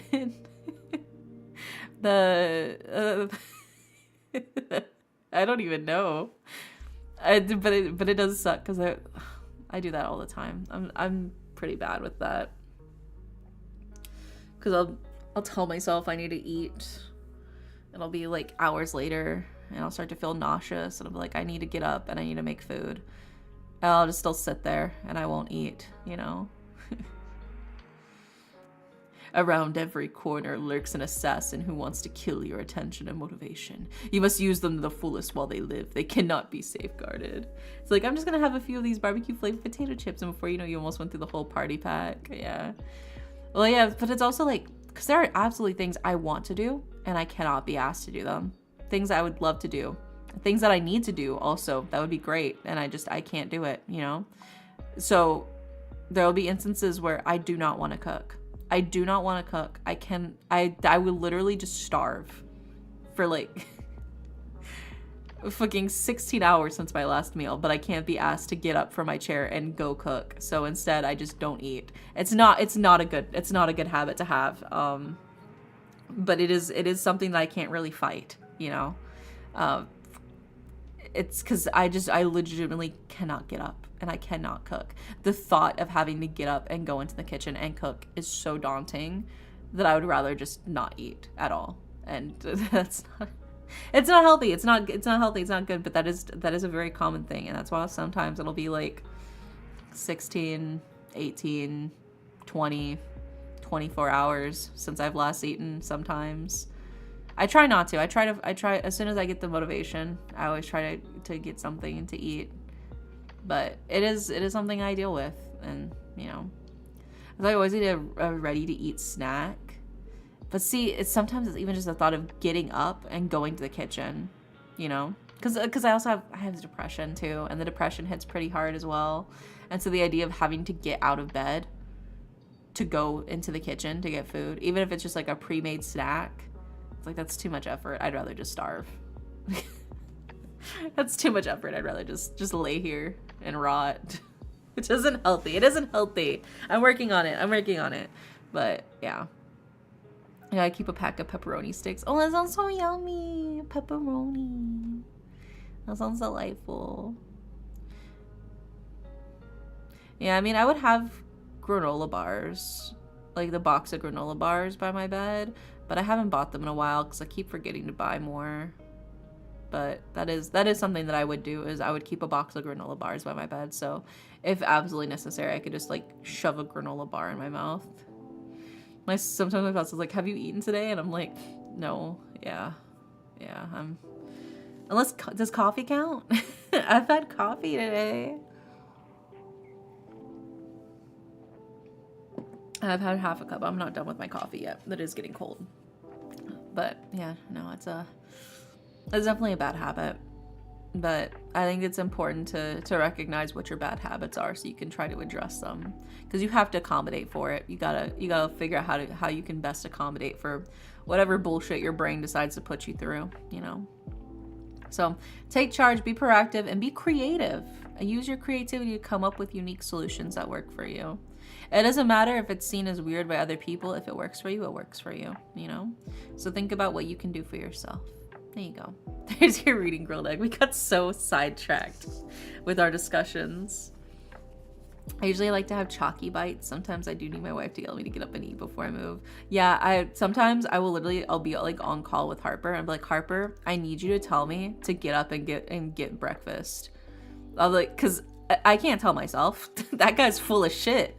He won't do jack shit to me, right? I can't listen to that guy. He's fucking an idiot, right? I know all his weaknesses. But if my partner tells me, oh, you need to get up, you need to go get food, then I'm like, okay, fine, I'll get up and I'll go get food now, because now there's a real person holding me accountable. All my coping tactics are valid. Yeah. I'm gonna do that from now on. If I want some smooches and they say later, I'm gonna hop on them and get my smoochies. Yeah, you're like, give them to me now. Hand them over. Your smoochies. Put them in the bag. But yeah, so when it gets really bad, I'll be like, I'll just literally say, like, I need you to tell me to get up and go to the kitchen. And they'll be like, okay, get up and go to the kitchen. Oh my god, but speaking, this has nothing to do with this now. I just remembered something that happened earlier, like this morning. Harper goes, ravioli, ravioli, right? So they're saying ravioli, ravioli, and I go, give me the formuoli, right? And then Harper just goes so dead silent, and I go, how do you know that? And I'm like, huh? They're like, how do you know that? I'm like, is this a bit? Is this a joke? And they're like, no. How do you know that? How do you know that line? I'm like, ravioli, ravioli, give me the formuoli. It's SpongeBob. And they go, oh, I thought Cash Crabs made it up. I didn't know that was an actual line from the show. They're talking about the fucking SpongeBob rapper that they listen to, Cash Crabs. They thought it was just a line from one of the songs. They didn't realize it's an actual meme. They were so confused, like dead. They're like, how do you know that? You cannot. It's real. It's real. Who the fuck is Cash Crabs? Excuse you. Those C's should be K's. It's Cash Crabs. Cash Crabs is a SpongeBob rapper. They make like SpongeBob inspired raps, singing as like Mr. Krabs and SpongeBob and Patrick and even Squidward too. Like they literally voice it. Is that a Cash Crabs rapper? Yeah, it is a Cash Crabs reference. Yeah. So because I've listened to some of the stuff because Harper showed it to me, but Harper's big into Cash Crabs. So I've heard quite a bit of the Cash Crabs stuff. But they were saying formuoli, and I said, give me the formuoli, and they're like, how do you know that? Who told you? How'd you find this up? Like, why are you asking me this? Like, it's an interrogation, bro. You goofball. I was laughing so hard. I've never heard this. Dude, you should. It's so fucking funny, but it's also really well done. Like, the production value for it's like legitimately really good. There was like another SpongeBob rapper that was like went around, but they used AI for like the actual like voices, versus Cash Crabs, they're actual people just doing the imitations while they're rapping. Right? Yeah, so Cash Crabs is the one where they're like actually like doing like the voice imitations. It's not like a voice AI. It's like actual people rapping but doing a Mr. Krabs impression and a SpongeBob impression. And very impressive, very high quality. The raps kind of go pretty hard too. I get whether, but it was so funny. Just them being like, how do you know that? That's from a Cash Crabs song. So it's the Cash Crabs song is referencing the line from the cartoon.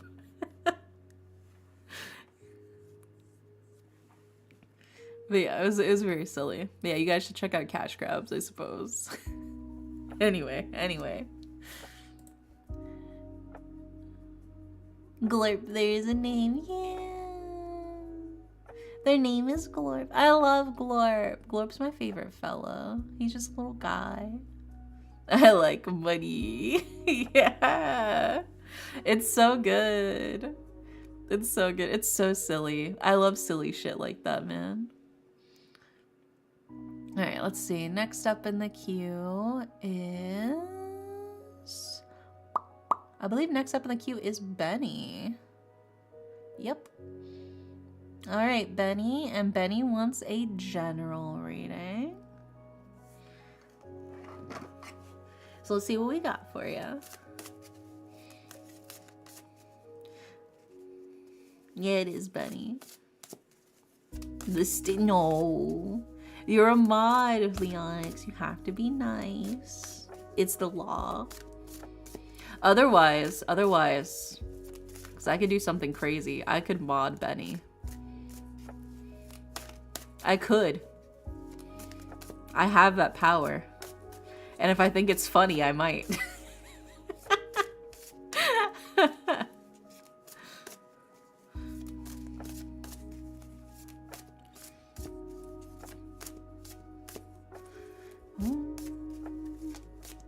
Oh my god, those are the first emotes I ever drew.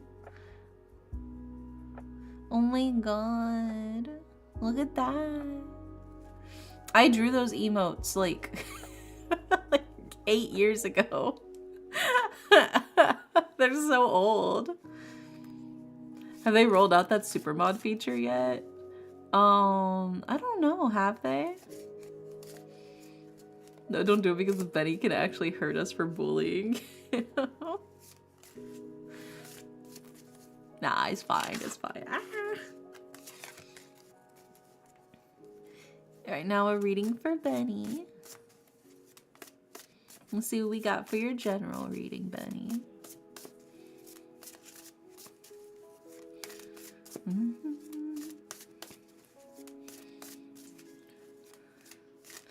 Like last week when you asked Penny if he got fucking... I meant to say it nice, but I accidentally said my inside words outside. You know, my inside thoughts, I accidentally said them out loud. I was trying to... I was thinking like, oh yeah, I need to say, did you get dumped? In a nice way. And then I just said what I was thinking without the polite filter. And I was like, oh, oops.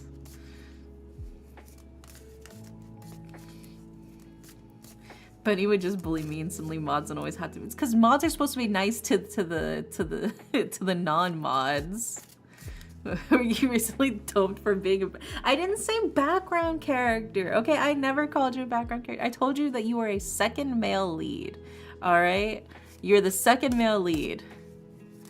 It's different from a background character. All right, those are two different things.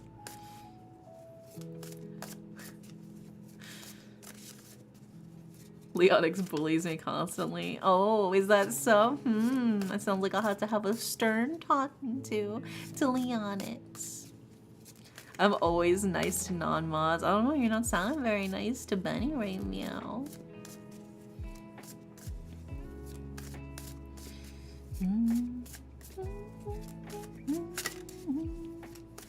Alright, let's see what we got for you, Benny. I don't remember being nice. Well, yeah, you're not a mod anymore, so. Let's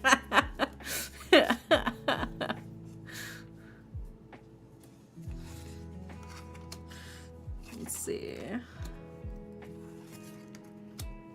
Okay.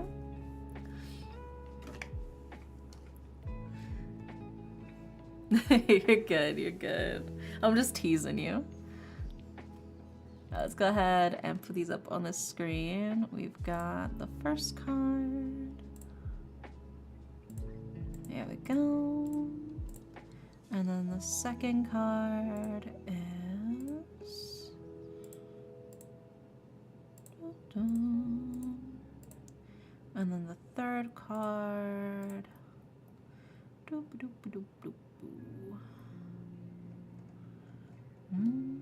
There we go. Oh, and we also gotta grab your Oracle card. Because you are subbed.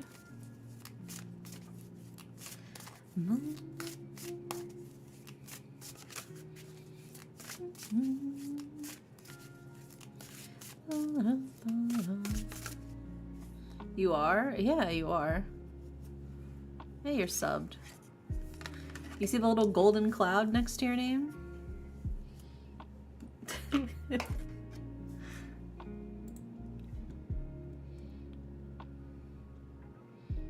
Yeah, you've been subbed for 1 year. Wow. Life is beautiful, innit? Innit?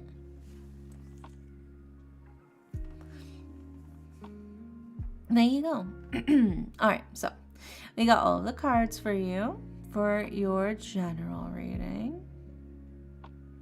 In order of left to right, we have the Ace of Cups, we have the reverse Four of Swords, and we have the Star. And then for your Oracle card, we have Carnelian, which is a type of rock. It's a red rock, which we will dive into when we get to it. But first we start with the Ace of Cups. The Ace of Cups is a card of overflowing abundance and productivity. It's a card of emotions that are just sort of overflowing from your cup. Your cup overflows with lots of love. And speaking of love, this is also a card that represents the start of a great love. It feels like you're setting yourself up for success right now. It feels like the good times are rolling in. You're excited to see where you're going. Lots of great stuff happening here. We love to see it. We love to see it. This is a great card to start off with. But then, interestingly, we followed up with the reverse Four of Swords.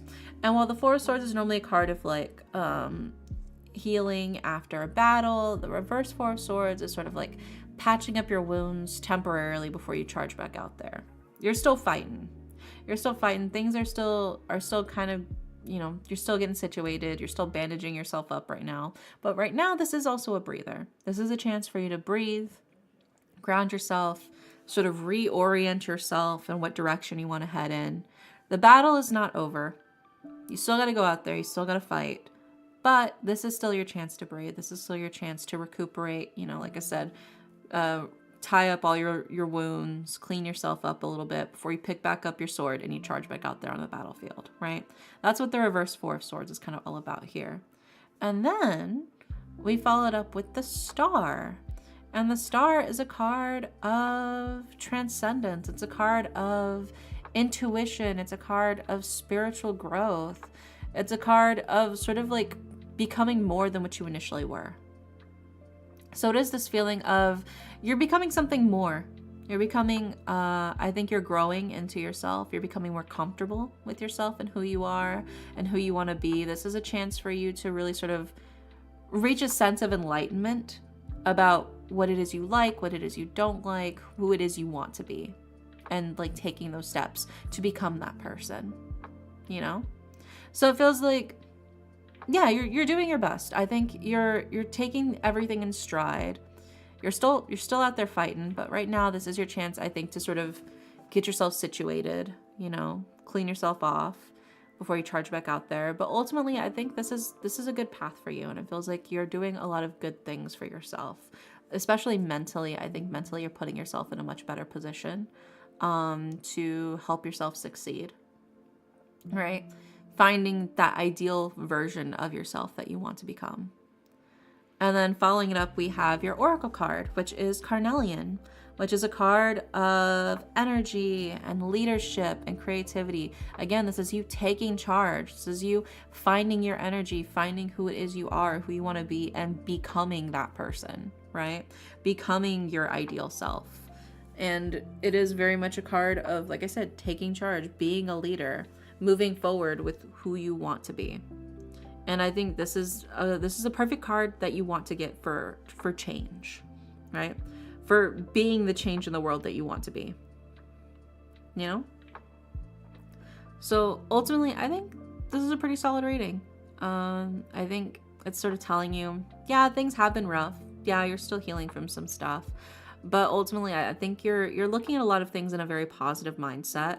And it's ultimately going to be more beneficial for you in the long run. Just sort of focusing on what's within your control, what's within your power, Finally, a positive reading. Yeah, last week's was rough, but it feels like things are sort of taking a turn. You're trying to look on the positive side of things, and I think it's paying off. So there you go. There you go. Yay!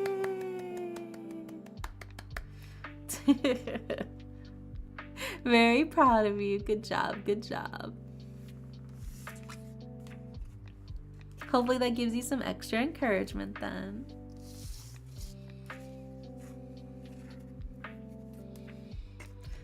Thank you for the head pats. Alrighty, next up is Spider-Girth. Spider-Girth, are you here?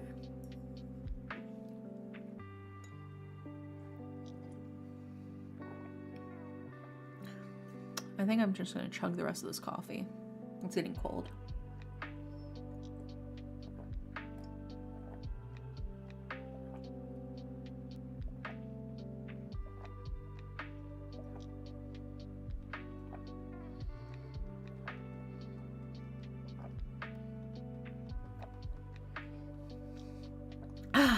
Okay, I finished all my coffee.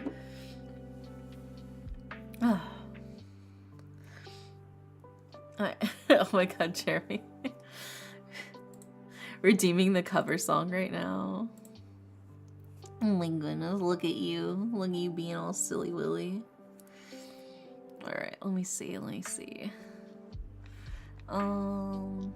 my YouTube's being a little slow. Sheesh.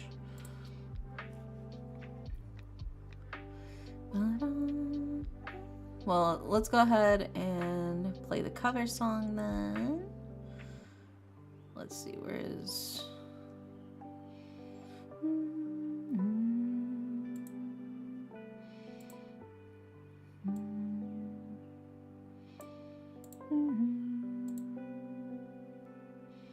There we go. Okay, you guys can see it. By the way, you guys should totally check out my new ASMR roleplay video that just came out. A late night hitchhiker ASMR roleplay. I pick you up and I drive you to your destination while you fall asleep. I even animated it, as you can see in this little thumbnail here. You can see it's animated. Wow, I drew and animated that myself. You should totally check it out and comment on it and tell me that you're so proud of me and that I did such a good job.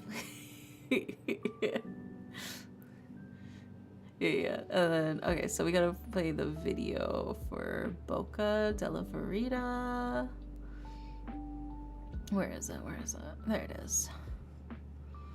There, I hit you with the truck. No, I don't hit you with the truck. I pick you up in the truck, okay? Hi, Alina. Welcome in. We're just doing a, redeem for me to play my cover song. Which, by the way, let me pause the music so we can do that. There we go. Okay.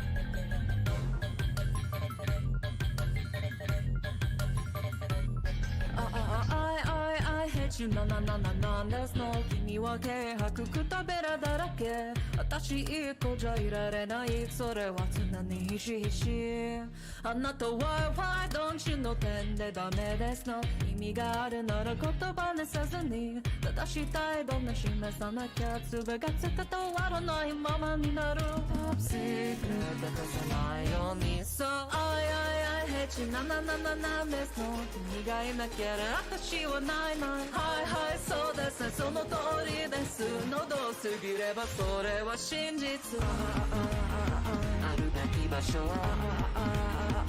私導く奈落の底でヘチなんです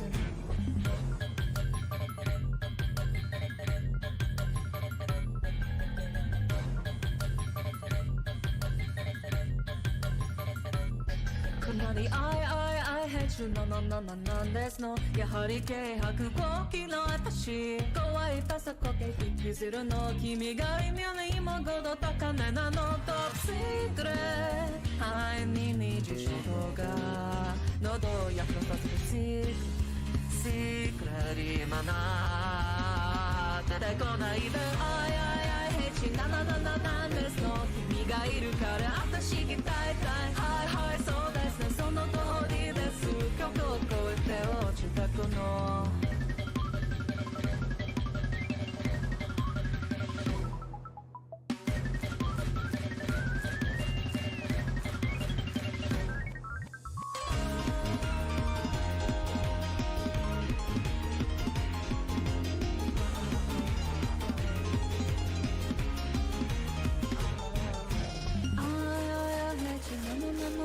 ですの私大体ないランチなんですのどうにもならぬ平地なんですの君がいなければ私はないはいそうですねその通りですのどう過ぎればそれは真実私導くそこで平地なんですの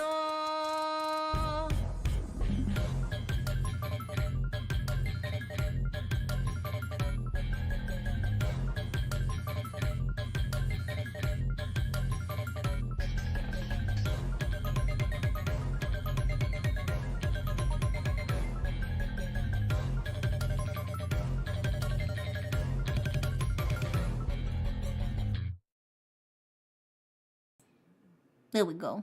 Okay, we back. And then let me unpause this music. There we go. There you go. There's your redeem for the cover song. I hope you enjoyed it. Imagine if Twitch demonetized you for playing your own video. I mean, if they did, I could easily just, you know, you can tell them, like, hey, no, I own the rights to this. Thank you, Jeremy. I'm glad you think so. Very sweet of you. Okay, where were we? Oh yeah, final call for Spider-Girth. Are you here, Spider-Girth? Otherwise, we're gonna skip you and move on to the next person. That was my coffee. Okay, that's what I get for chugging my coffee. But yeah. Alright, looks like next up on the list is Star. And Star wants a... What reading do you want? For your job search. A job search reading. Okay. Career reading. We can do that. Let's see what we got for your career reading.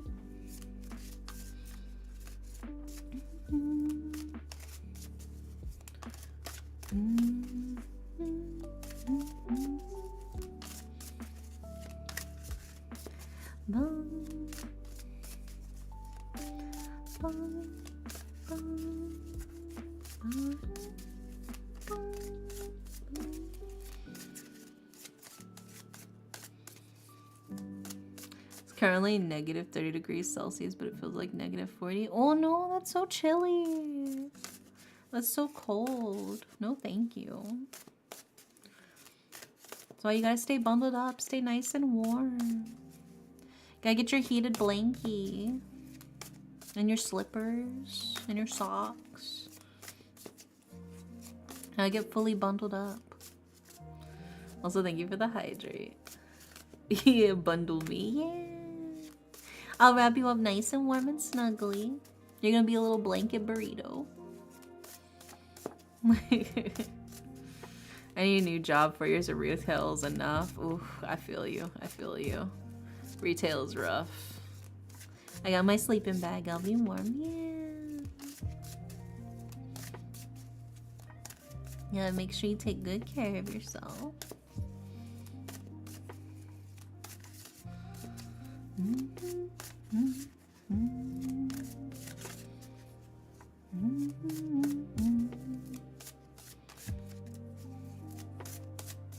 Let's see what we got here. I definitely don't miss. Yeah, neither do I, dude. Retail fucking sucked. So you think, you know, the world, oh, maybe the world, you know, there are intelligent people in this world. And you work retail and you realize there are a lot of really dumb people who exist in this world. You wonder how they can function without a brain. Because there's clearly nothing up there. Okay.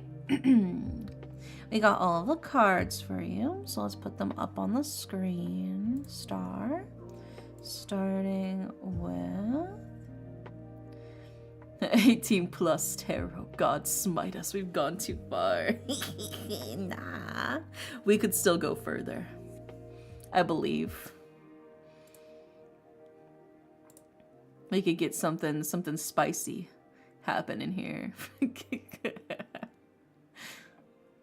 Let's see. Okay, so the first card is... There we go. And then the next card is... We can go even further beyond. Into the unknown, if you will.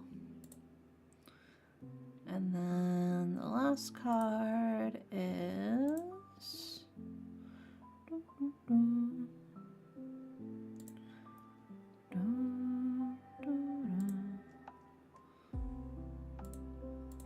There we go. Alright. Yeah, good night, Run. Sweet dreams. Thanks for popping in. Alright.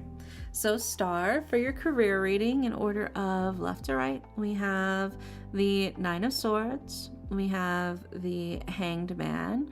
And we have the Seven of Wands. I was gonna make a joke about sex work being my next job, but I'm too much of a bottom. I mean, you never know. There's always a demand, I'm sure. You'd be surprised. The only spicy thing I want is the cheesy Dorito Gordita Crunch at Taco Bell for limited time only. Buy it now and get 2. Check it, 2 Baja Blast for the price of 3.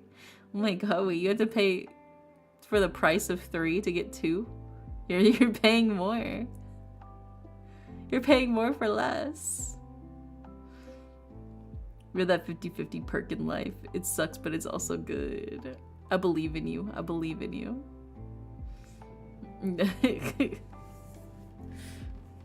Alright, well, we got all the cards. We got all the cards for you, Star. So in order of left to right, like I said, we have the Nine of Swords, the Hangman, and the Seven of Wands. So we start with the Nine of Swords. And the Nine of Swords is a card of, right out the bat, pain, oppression, burden, suffering, grief, if you will. This is the depression card. You got the depression card. Rough start here. The depression card, right off the bat. You get the dopamine hit of purchasing things. Oh my god. Yeah, I love consumerism. It sparks joy within me. So yeah, we start with the depression card.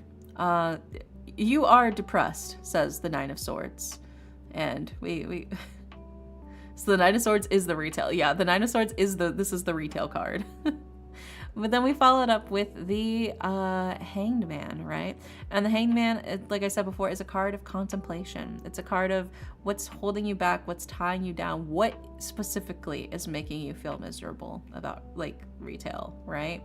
What specifically is like the bane of your existence? Because it's different for everybody. Some people it's the customers, you know, having to deal with the customers. Some people it's the restrictiveness of having to like follow like a hyper specific of this is what you have to do.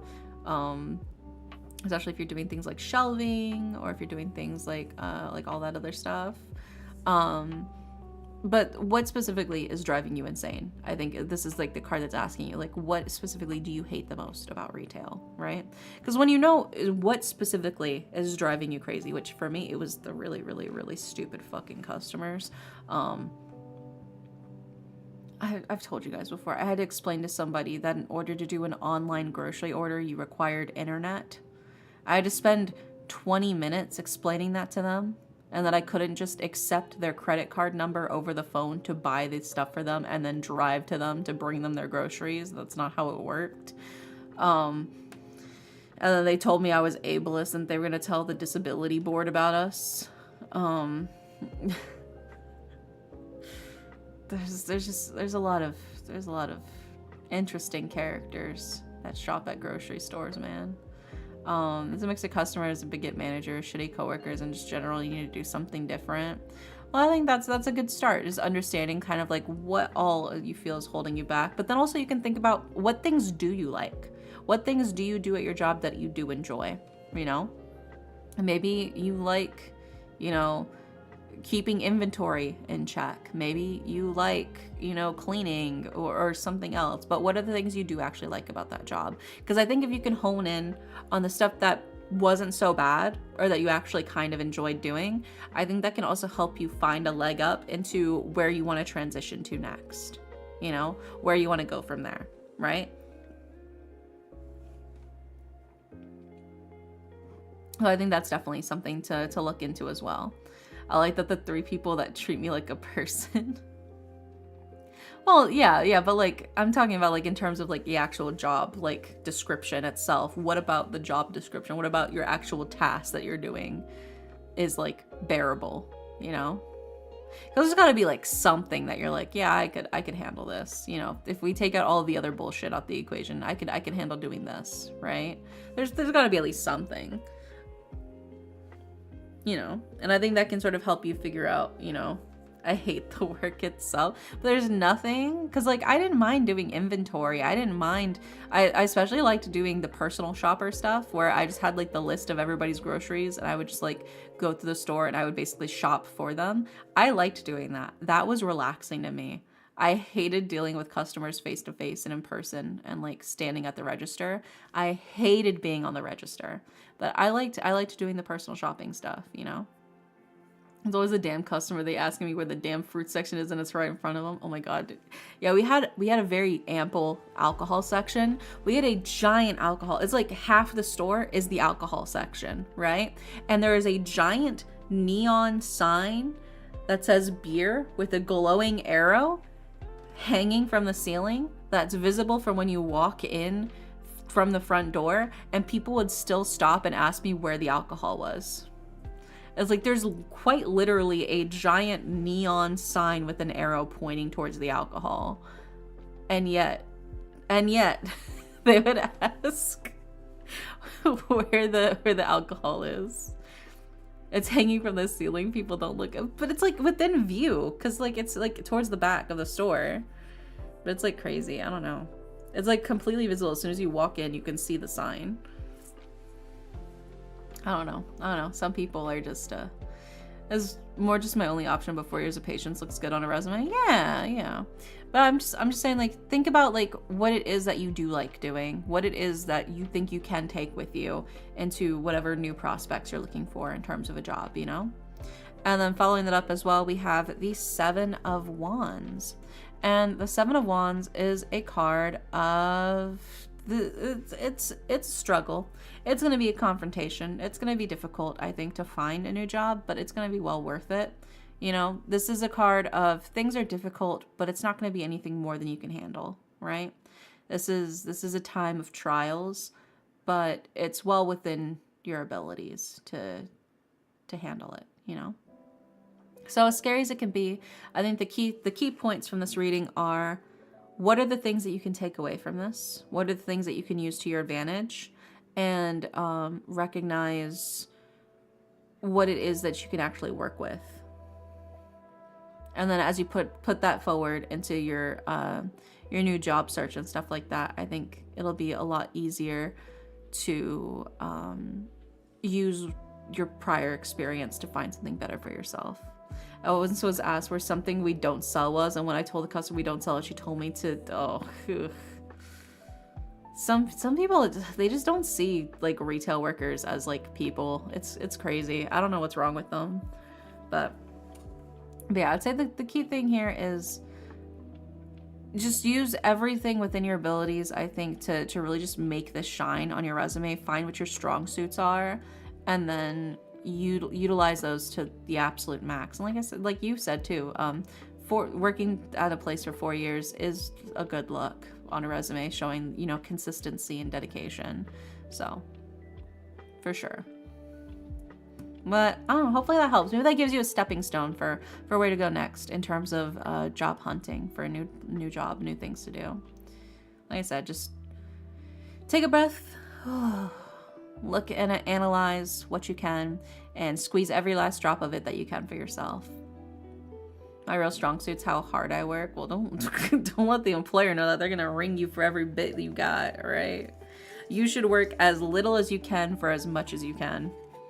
In this economy, they'll wring you dry if they get the chance. And you're not gonna get paid anymore for it. So you gotta work just enough. Just enough. Ideally. Anyway, hopefully that helps. Hopefully that helps, Star. Don't work yourself too hard to the bone, you know. Take good care of yourself. Take good breaks when you need them. All that good stuff.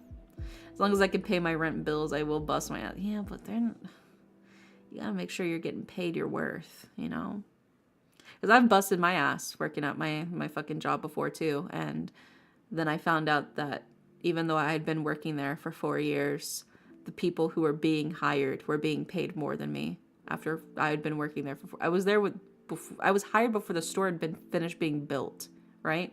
I was there before the store got finished being built, and I was hired and I was trained, and then I was there for the store's grand opening.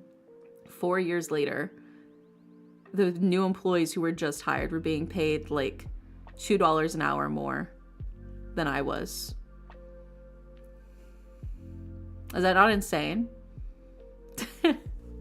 I was literally the only employee from that was like on the front end who was still there after opening. People are blind as hell. Why not read? One time a Karen asked me for a papaya, and I asked them what type of papaya they were looking for because I have like 4 types of them. Yeah.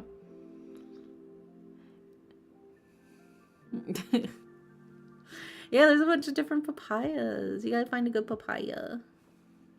Papaya does sound good though. You guys are making me hungry. I gotta shift focus. I gotta lock in.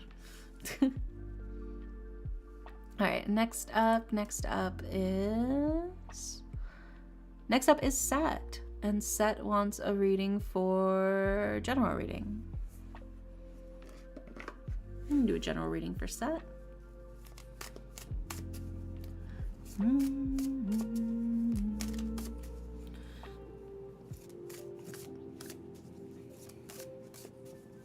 Yeah, I believe in you. Wait, but what if I'm not here? You say as you type that out.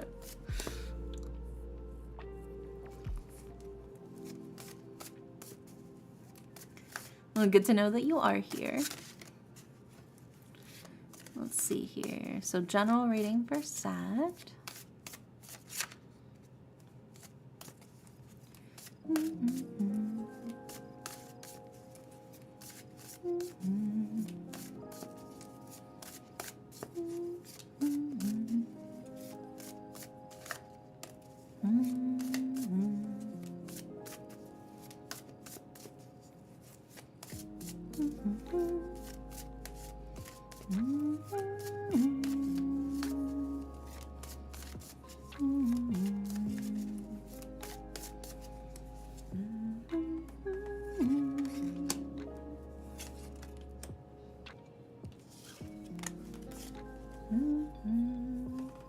So far only 2 places to turn in my application, but I'll get there. Yeah, I mean, you've thrown off a big enough net. You'll catch some fish, you know.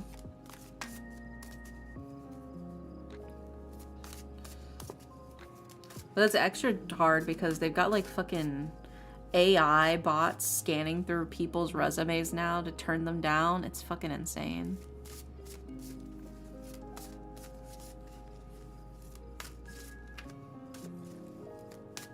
Frog and crazy working that long and 0 raise. I would have quit. Well, whenever I brought it up because I found out that they were making more money than me, I was like, hey man, I literally went to the manager as soon as they told me how much that they were making. I was like, hey, I've been here 4 years. I've been working the register. I've been working customer service. I've been working the online shopping. I've been helping in floral. I've been working in the bar area. I want to raise. I should be making at least as much as they are. And I'm not. And they're like, oh, well, you know, the most we can't give you anything more than a $1 raise. We have to take to corporate and explain to them why we have to give you more. I should have just said, do it. Type up the email, explain to them. I should have, but I was like, fine, whatever. I'll take the $1 raise, you know. But then they kept fucking around my schedule, right? One of the managers. Because they'd like post a schedule. They'd write the schedule. They post it in the room, in like the break room, so you could like take a picture of it and stuff like that. So I took a picture of my schedule and be like, okay. And then I had my schedule on me.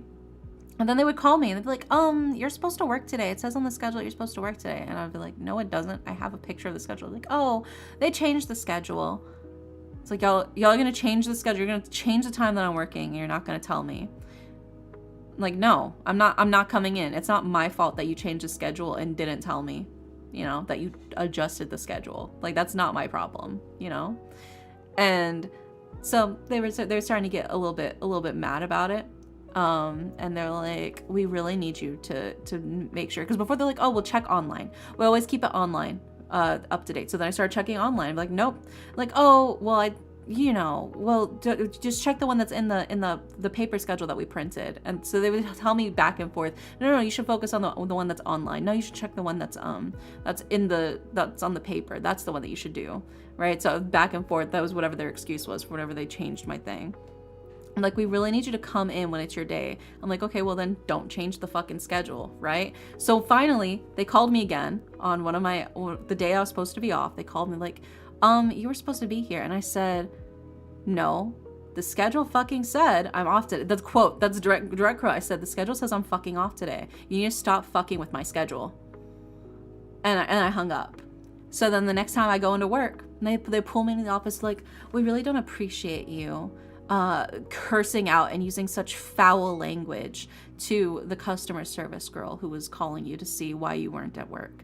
I'm like, well, maybe if y'all stopped fucking with my schedule, you know, that I wouldn't have to. And then she said, you know, sometimes I'm not sure if you actually want to work here.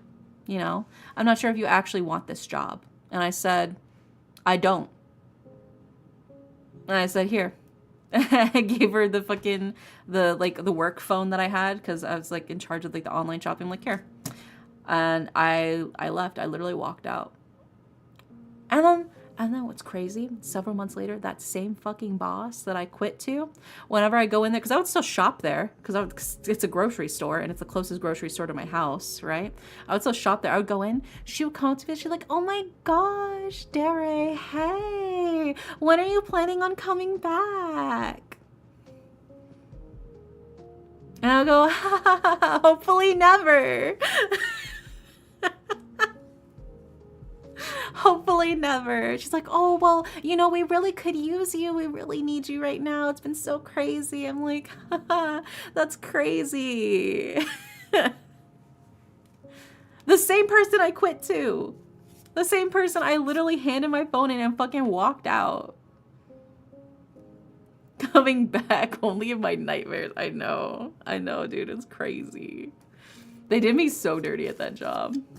I literally just don't answer when they call me on my day off. Well, cause if I don't answer the call, then they'll start texting me. So I just answer the call. I'm like, I'm not coming in because it was my day off. I have screenshots. I have pictures of the schedule showing that I'm off today. I'm not coming in, right? It's so wild. Yeah, I know. But yeah, no, that was literally when I like quit that job. I was like, I'm so fucking done with this, because they're gonna try to guilt trip me, be like, how dare you were also cursing out, really cursing out. I said, y'all need to stop fucking with my schedule. That's what I said. You call that cursing out? Cursing out is if I went, you dumb fucking bitch, stop fucking changing my schedule, you stupid. That would be cursing out. But I didn't say that. I said, you need to stop fucking with my schedule. That's not cursing out. That's me being irritated. You should have been ready to work 24/7. Do you even care about the company's profits? No, I don't give a fuck about the company's profits. Not at all, bro. You're supposed to give your employees a heads up for a schedule change. Yeah, it's so annoying. And then I was supposed to be online shopper, but then they would love to have me on the register. Or if I was supposed to work on something else, they would love to grab me and put me on the register too. I was like, I fucking hated being on the register so much. And it was also one of those jobs where, like, if you have time to lean, you have time to clean. You know, don't talk to each other. Don't talk to your other cashiers. You're just supposed to stand there at the end of your register and wait for the customers to appear, and then you walk back to your register with them. It was so, fucking horrible, dude. I hated it. It was such a pain in the ass. Because they didn't even want us to just stand at the actual, like, register area. We had to stand at the front of the register, like, where the people would walk in, to, like, greet them, to welcome them into our line. I'll start caring about company profits when my wages reflect the company's rising profits. Yeah, exactly. That's so ridiculous.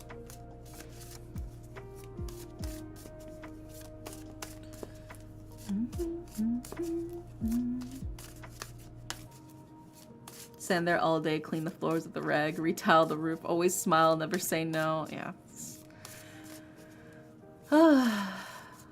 It was so rough. I'm glad I don't work there anymore, dude. It fucking sucked. Not being a team player. But then you couldn't even talk to your team. Because if you were chatting with the other cashiers, they'd be like, ladies, no chit-chatting. You should be working. It's like, come on. There's literally not even any customers right now. And we're not allowed to talk to each other. We're supposed to just be stocking and checking our candy to make sure that it's all organized and shit. Like, come on. You won't even let us have this?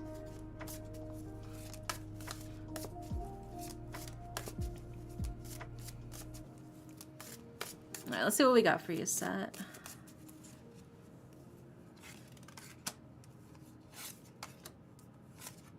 Oh, that's a fun rating. Things have been tough, my guy, haven't they? All right, well, let's put these up on the screen for you. Are we sharing quitting stories? Yeah, share your quitting story.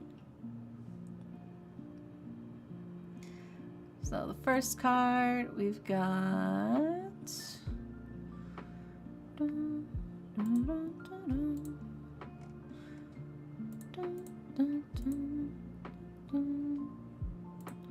And then the second card is. There we go. And then the third card is. There we go. Alrighty. I don't have a quitting story yet. Well, now's your chance to make history, you know? So sleepy. Oh, you're gonna get all cozy, Jacob. Yeah. Get all snuggly.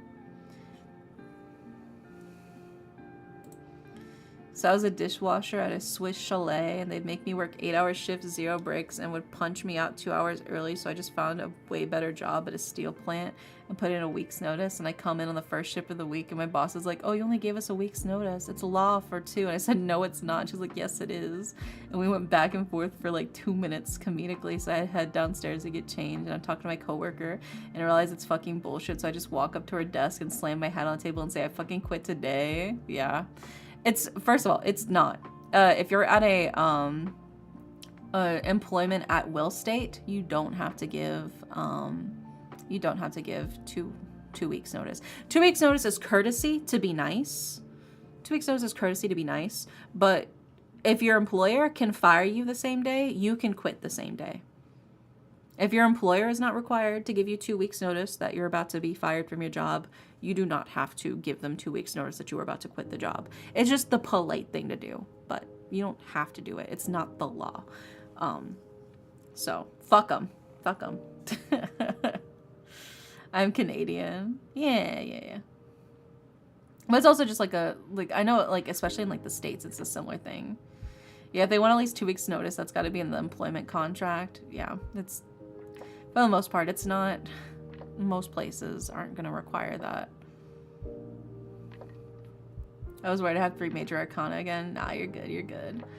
But yeah, so in order of left to right for your general reading set, we have the reverse sun, we have the tower, and we have the reverse 3 of cups. So like I said, it seems like things have been pretty tough, pretty rough here. Starting with that reverse sun card. The reverse sun is very brazen, maybe a bit too bold in some instances. It's the sense of like, you know, the sun is beating down on you. It's very not forgiving, it's very rough. It's a lack of compassion. It's a very, wow, this is strong. Wow, this is coming on really strong. Wow, this is a lot. This is burning, right? That's what the reverse sun card is. And then we followed up with the tower, which is a card of a humbling event or experience. It's a catastrophe, things that are not going according to Keikaku. Translators know Keikaku means plan. Things are not working out super well. It feels like things are kind of fallen. Maybe you've tripped, maybe you've stumbled, and it feels like things are certainly difficult. It's getting hard, and you're trying to find your footing, but it feels maybe a bit like you're falling. It's a difficult thing, especially tied with the reverse sun card here, and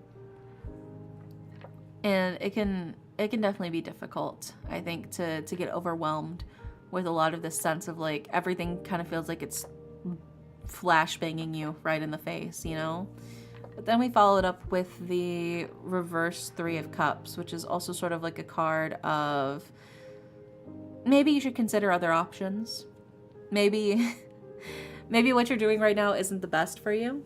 You know, it feels like maybe you've kind of just been doing this because you felt like it was the quote right thing to do or the proper way to do things, or this is the way that you're supposed to succeed or whatever. But I feel like that's not necessarily the case for you because you're not happy. You're not really feeling it. You're not really having a good time. And so the reverse Three of Cups is like, sure, maybe you're like technically winning, but you don't feel like you're winning. You don't feel like it's really working out. It's a card of empty prosperity, right? It's success without the satisfaction. And so the reverse Three of Cards really tells you to really think about what actually would feel satisfying to you. What actually would make you feel accomplished, right? And then go for that. Because clearly what you're doing right now, trying to play it by the book, do it how they tell you that you're supposed to, it's not really helping you right now. So change tactic, change directions, change what you actually want to do. Because right now you're not feeling it. You're not feeling it right now, Mr. Krabs. So change the game. You know, you don't have to follow this path. You don't have to do this whole thing, this whole song and dance. You know, if you're not feeling happy in this, even if it's supposed to be the quote unquote correct thing to do, then it's not worth it. You know.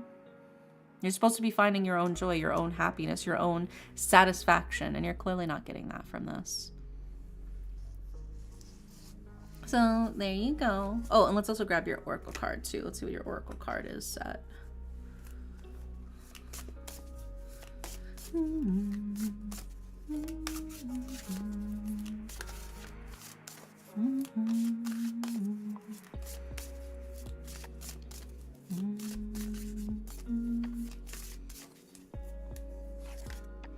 We've got Spring, which is a card of rebuilding, awakening, and rebirth, right? So right now it feels like maybe you're a bit in your winter period. It's very cold. It's very, maybe feeling a little bit lonely, feeling very distant from a lot of things. But your spring is coming, but it's just a matter of what seeds do you want to plant this spring? What do you want to sow for your new potential for this spring, right? What do you want to see blossom? What do you want to see bloom? And what do you want to see grow? This is your chance for rebirth. This is a chance for new beginnings. You don't have to keep doing this. You can do something else. That's what the spring card says. Celery. Oh yeah, celery is yummy. I do love a good celery. Garlic's good. Garlic takes a while to grow though. Celery grows super fast though. But there you go. I hope that helps. Fingers crossed. I hope that helps. Yeah. I hated celery as a kid. I tried again, and goddamn, it's green water. How could you hate celery as a kid? It's green water, dude. That's it. It barely has any flavor. The card just basically told me to make a pretty major change. Well, sometimes it can be scary to make a big change now, but it's worth it in the end to be like, damn, I'm glad I pivoted. I switched gears now rather than 20 years in the future when things are like really, really difficult, you know? I love celery in a crab salad. Oh yeah, dude, I do love celery and carrots. Mm-hmm.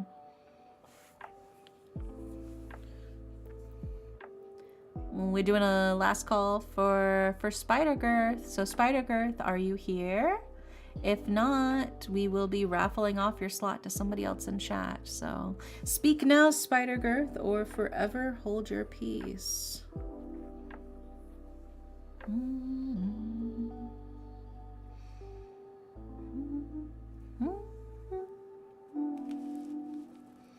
I didn't like water as a kid. Still barely drink plain water, except my doc told me that my blood might be too oxidized by all the tea. Oh.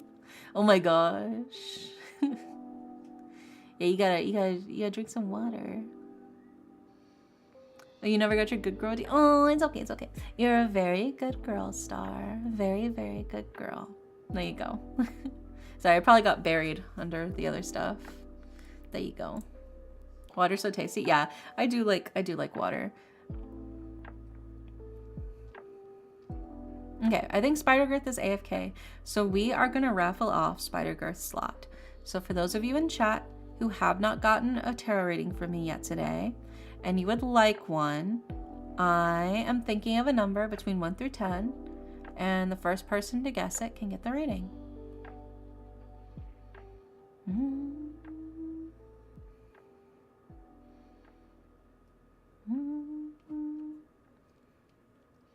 You already got a reading today, Leonix. You already got a reading today.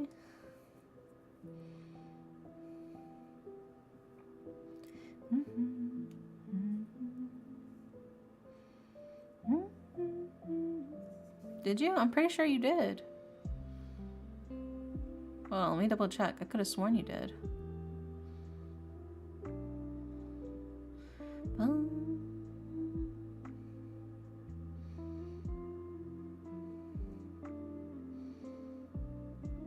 I mean, 10 wasn't the number anyways. What about the second Leonix reading? Yeah, you did. You asked for a love reading today. Yeah, tarot reading redeemed from Leonix 3 hours ago. May I have a love reading, pulls? You were right after Nugget. I know I did. I was just trying to trick you. Wow. And you say you're a good mod. You were trying to redeem a good boy redeem for yourself. SMH. If only Benny saw how evil manipulative you were right now. Can you believe that? Can you believe that? Alright, nobody's guessed the number yet.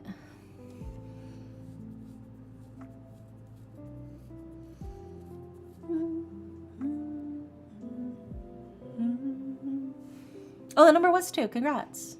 What would you like for your tarot reading, Shu? Mods abusing their powers is so cool. I know. For shame. For shame. It's terrible how much power corrupts. Yeah, congrats. Yeah, the number was 2. I don't even know. Well, we've done career readings, we've done love readings, we've done general readings, we've done readings where it's just like asking the cards what they feel like you need to hear right now. We've done all kinds of stuff. So if there's any of those that pique your interest or something else you've got kind of burning on your mind.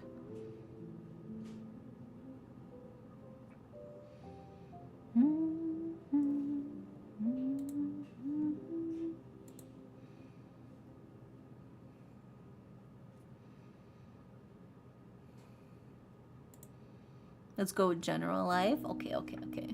Chopped onions, breadcrumbs, buttermilk, purpose flour, eggs, and some seasoning, and then cook them in the cooking oil. Yummy. Ooh. You know, I have some biscuits in the freezer. I was gonna make hash browns, but maybe I'll make some biscuits. That does sound pretty yummy. All right, let's see what we got for your general life reading, Shu.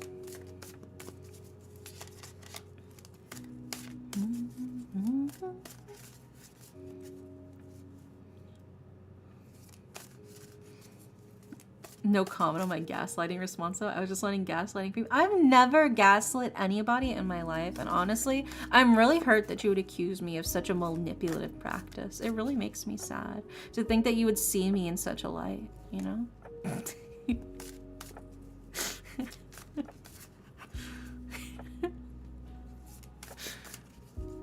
You wound me, Leonix. I thought we were closer than that. I thought you saw the real me. And now knowing that this is how you see me, it hurts. I don't know if I can do that redeem, Leonix. I think you need to be punished for saying such a horrible thing. You've been a very bad boy, Leonix. A very bad boy. You never used to accuse me like this, yeah.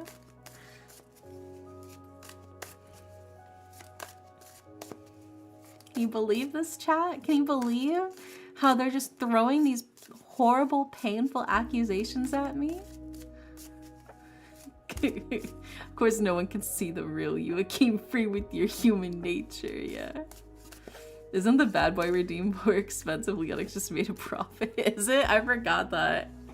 Is it actually? It is. I made it 100 points. I made it 100 points the more expensive. That's funny. That's right, because it was punishment for them being bad. They had to pay more. We do have a bad... Yeah, you got a bad boy redeem and a good boy redeem. Because just most people want to be called a good boy.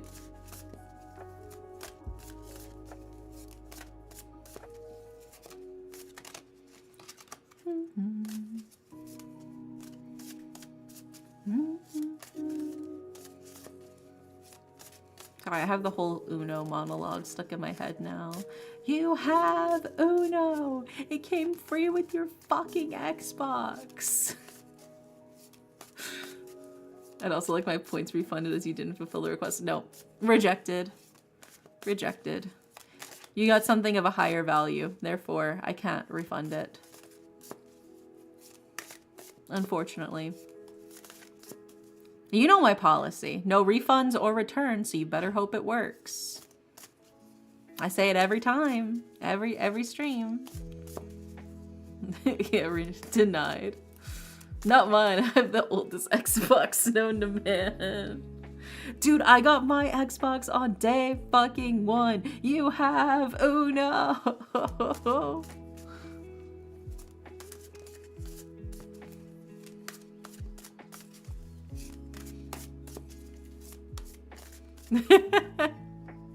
Thank you for the follow, Sailor Scout. Welcome in.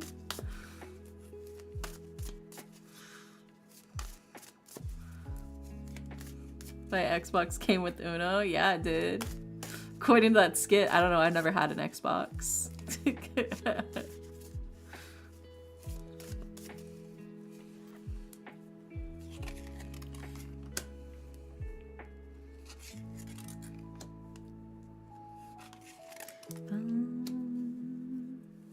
There we go. Alrighty, we got all of the cards for you, Shu, for your general reading. Let's put these up on the screen. Starting with...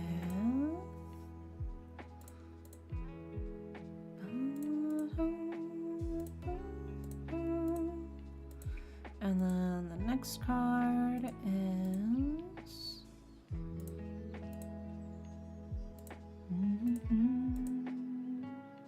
Are you doing readings? Yes, but we just gave off our last raffle reading of the night, so we're currently doing the last reading of the night. Usually towards the end of streams, for those who redeemed for the queue but then disappeared towards the end of stream, we give off their readings to whoever's available in chat to claim it, and somebody claimed it. And then... there we go. Alrighty, we got all the cards for you, Shu. For your general life reading in order of left to right, we've got the 6 of coins, we have the reverse 6 of cups, and we have the reverse high priestess, right? So we start with the 6 of coins. The 6 of coins is a card of really kind of putting yourself out there, doing your best to, you know, reap the benefits of all of that hard work, right? This is the sweet fruits of your labor coming to fruition. Now is the chance for you to take it all in and for you to really gain what you were hoping to get, you know? All of that hard work, all of that effort, all of the blood, sweat, and tears, it's paying off, right? That's what the 6 of coins is all about. But it's also a card of pain before gain. You got to put in that effort. You got to put in that time and effort and energy. Get a little scratched up by, you see the thorns here, you know, get a little scratched up by the thorns, or to actually get the sweet, sweet, delectable berries, you know. We followed up with the reverse 6 of cups. And the reverse 6 of cups is a little bit of like,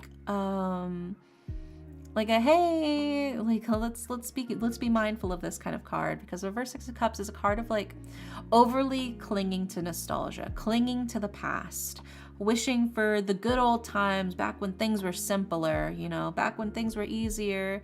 It's like you can't go to the past. What's happened in the past is already in the past. All you can do is move forward towards the future. It is not useful or helpful to dwell on what is already past, you know? As much as you may want, you know, to go back to the simpler times, back when things were easier. Oh man, if only things had continued going that way, or oh, if only I had done this back then. It's already happened. It is what it is. You got the cards you got right now. There's no use wondering what would have happened if you had drawn a different card, you know? As much as you may want to dwell within the golden ideals of what could have been in the past or what you had before, it's not there anymore. And, you know, dwelling on it only hurts you more if you keep sticking with it. So the reverse Six of Cups is like, you know, don't keep clinging to the past. You gotta look towards the future, right? And then bringing us to your last card is the reverse High Priestess, which is a card of somebody who maybe doesn't want to face the facts, somebody who's a little unwilling to face the truth of a situation, right? Or understand the depth of a situation, if you will. It feels like you're looking things on a very surface level, you know? You want to see things as either like good, this was the optimal situation, or this was not the optimal situation. But rather than that, I think you should just try to find what is useful out of the situation. Even the not great situation, there's still something to be gained, right? There's still something that you can still squeeze out of this, even if you're not in the ideal place you want it to be, even if you're not in the place that you miss, you know? You can find a way to make any house a home if you take good enough care of it, you know? Any house can become a home if you know what to do to make it feel like a home to you. So yeah, you don't get to live in the fancy home like maybe you hoped for, maybe you had before, but there's still things you can do to make it your own, right? There's still things that you can proactively do to take care of it, to make it a place that's worthwhile. If you are willing to understand the depth and the charm of what you already have right now. Appreciate what is already there and what you can work with, you know? So I think it's a matter of change your perspective on some stuff. See what you're truly capable of when a push comes to shove with the hand that you've already been dealt in life, you know? Yes, it's not ideal. Yes, there are things that you could wish that could have gone differently, or could have gone better, or could have gone this way or that way if only you had done this or this or this, you know, forever ago. Sure, you can always think about that, but it's not helpful.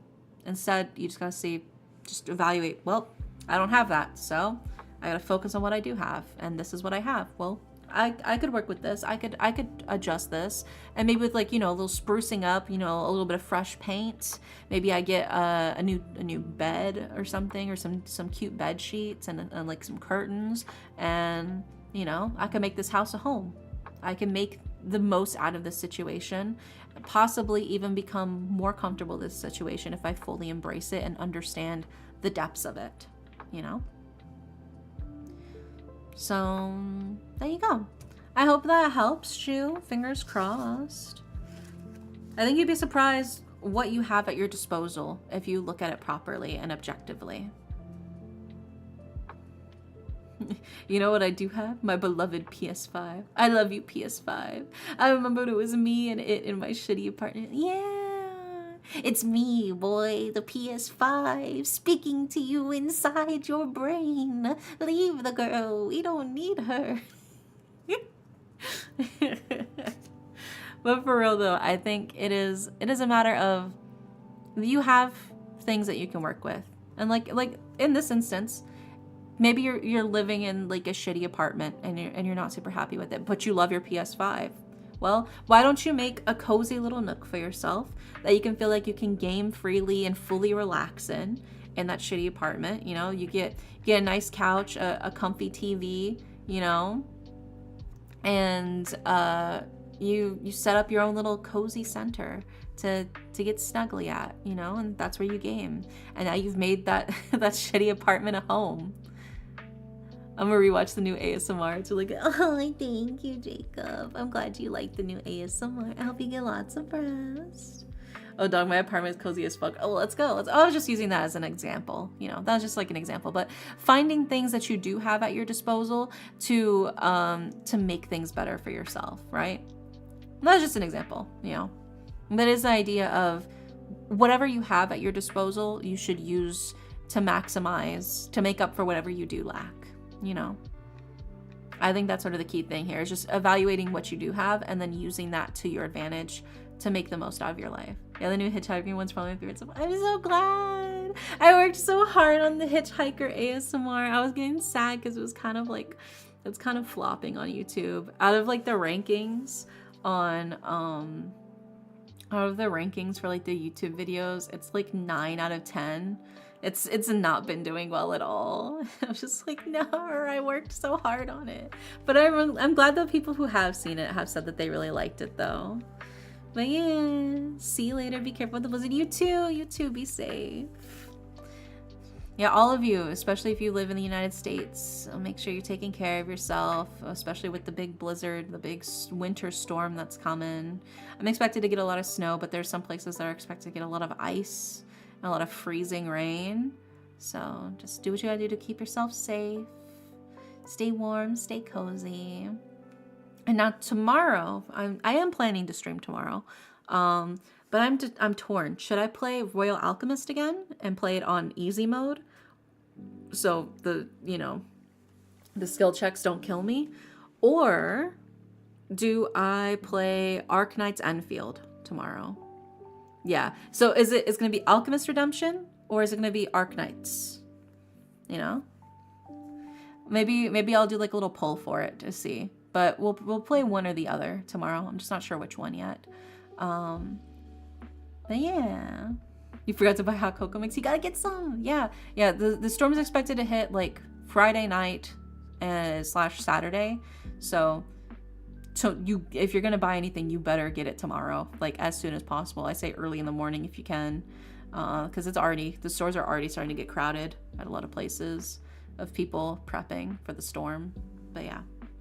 But yeah, I'll probably do like a poll or something to see if you guys want Royal Alchemist Redemption Part 2, Electric Boogaloo, or if you guys want to see me play Arknight's Enfield for the first time, because the game just released, and I do love a good gacha game. So we'll see how it goes. But hopefully I will see you guys tomorrow. Oh, who are we gonna raid? Let me see. Who's online? Who's up? Who is up? Who is online right now? There is... Oh, you know what? Jen's playing Arknights. We'll raid Jen. Alright, so yeah, we'll do that. Alrighty, so like I said, hopefully I'll see you guys tomorrow for stream. Link to the Hitchhiker video. It's on my YouTube. If you do !YouTube, it will it'll link you to my YouTube page. Cause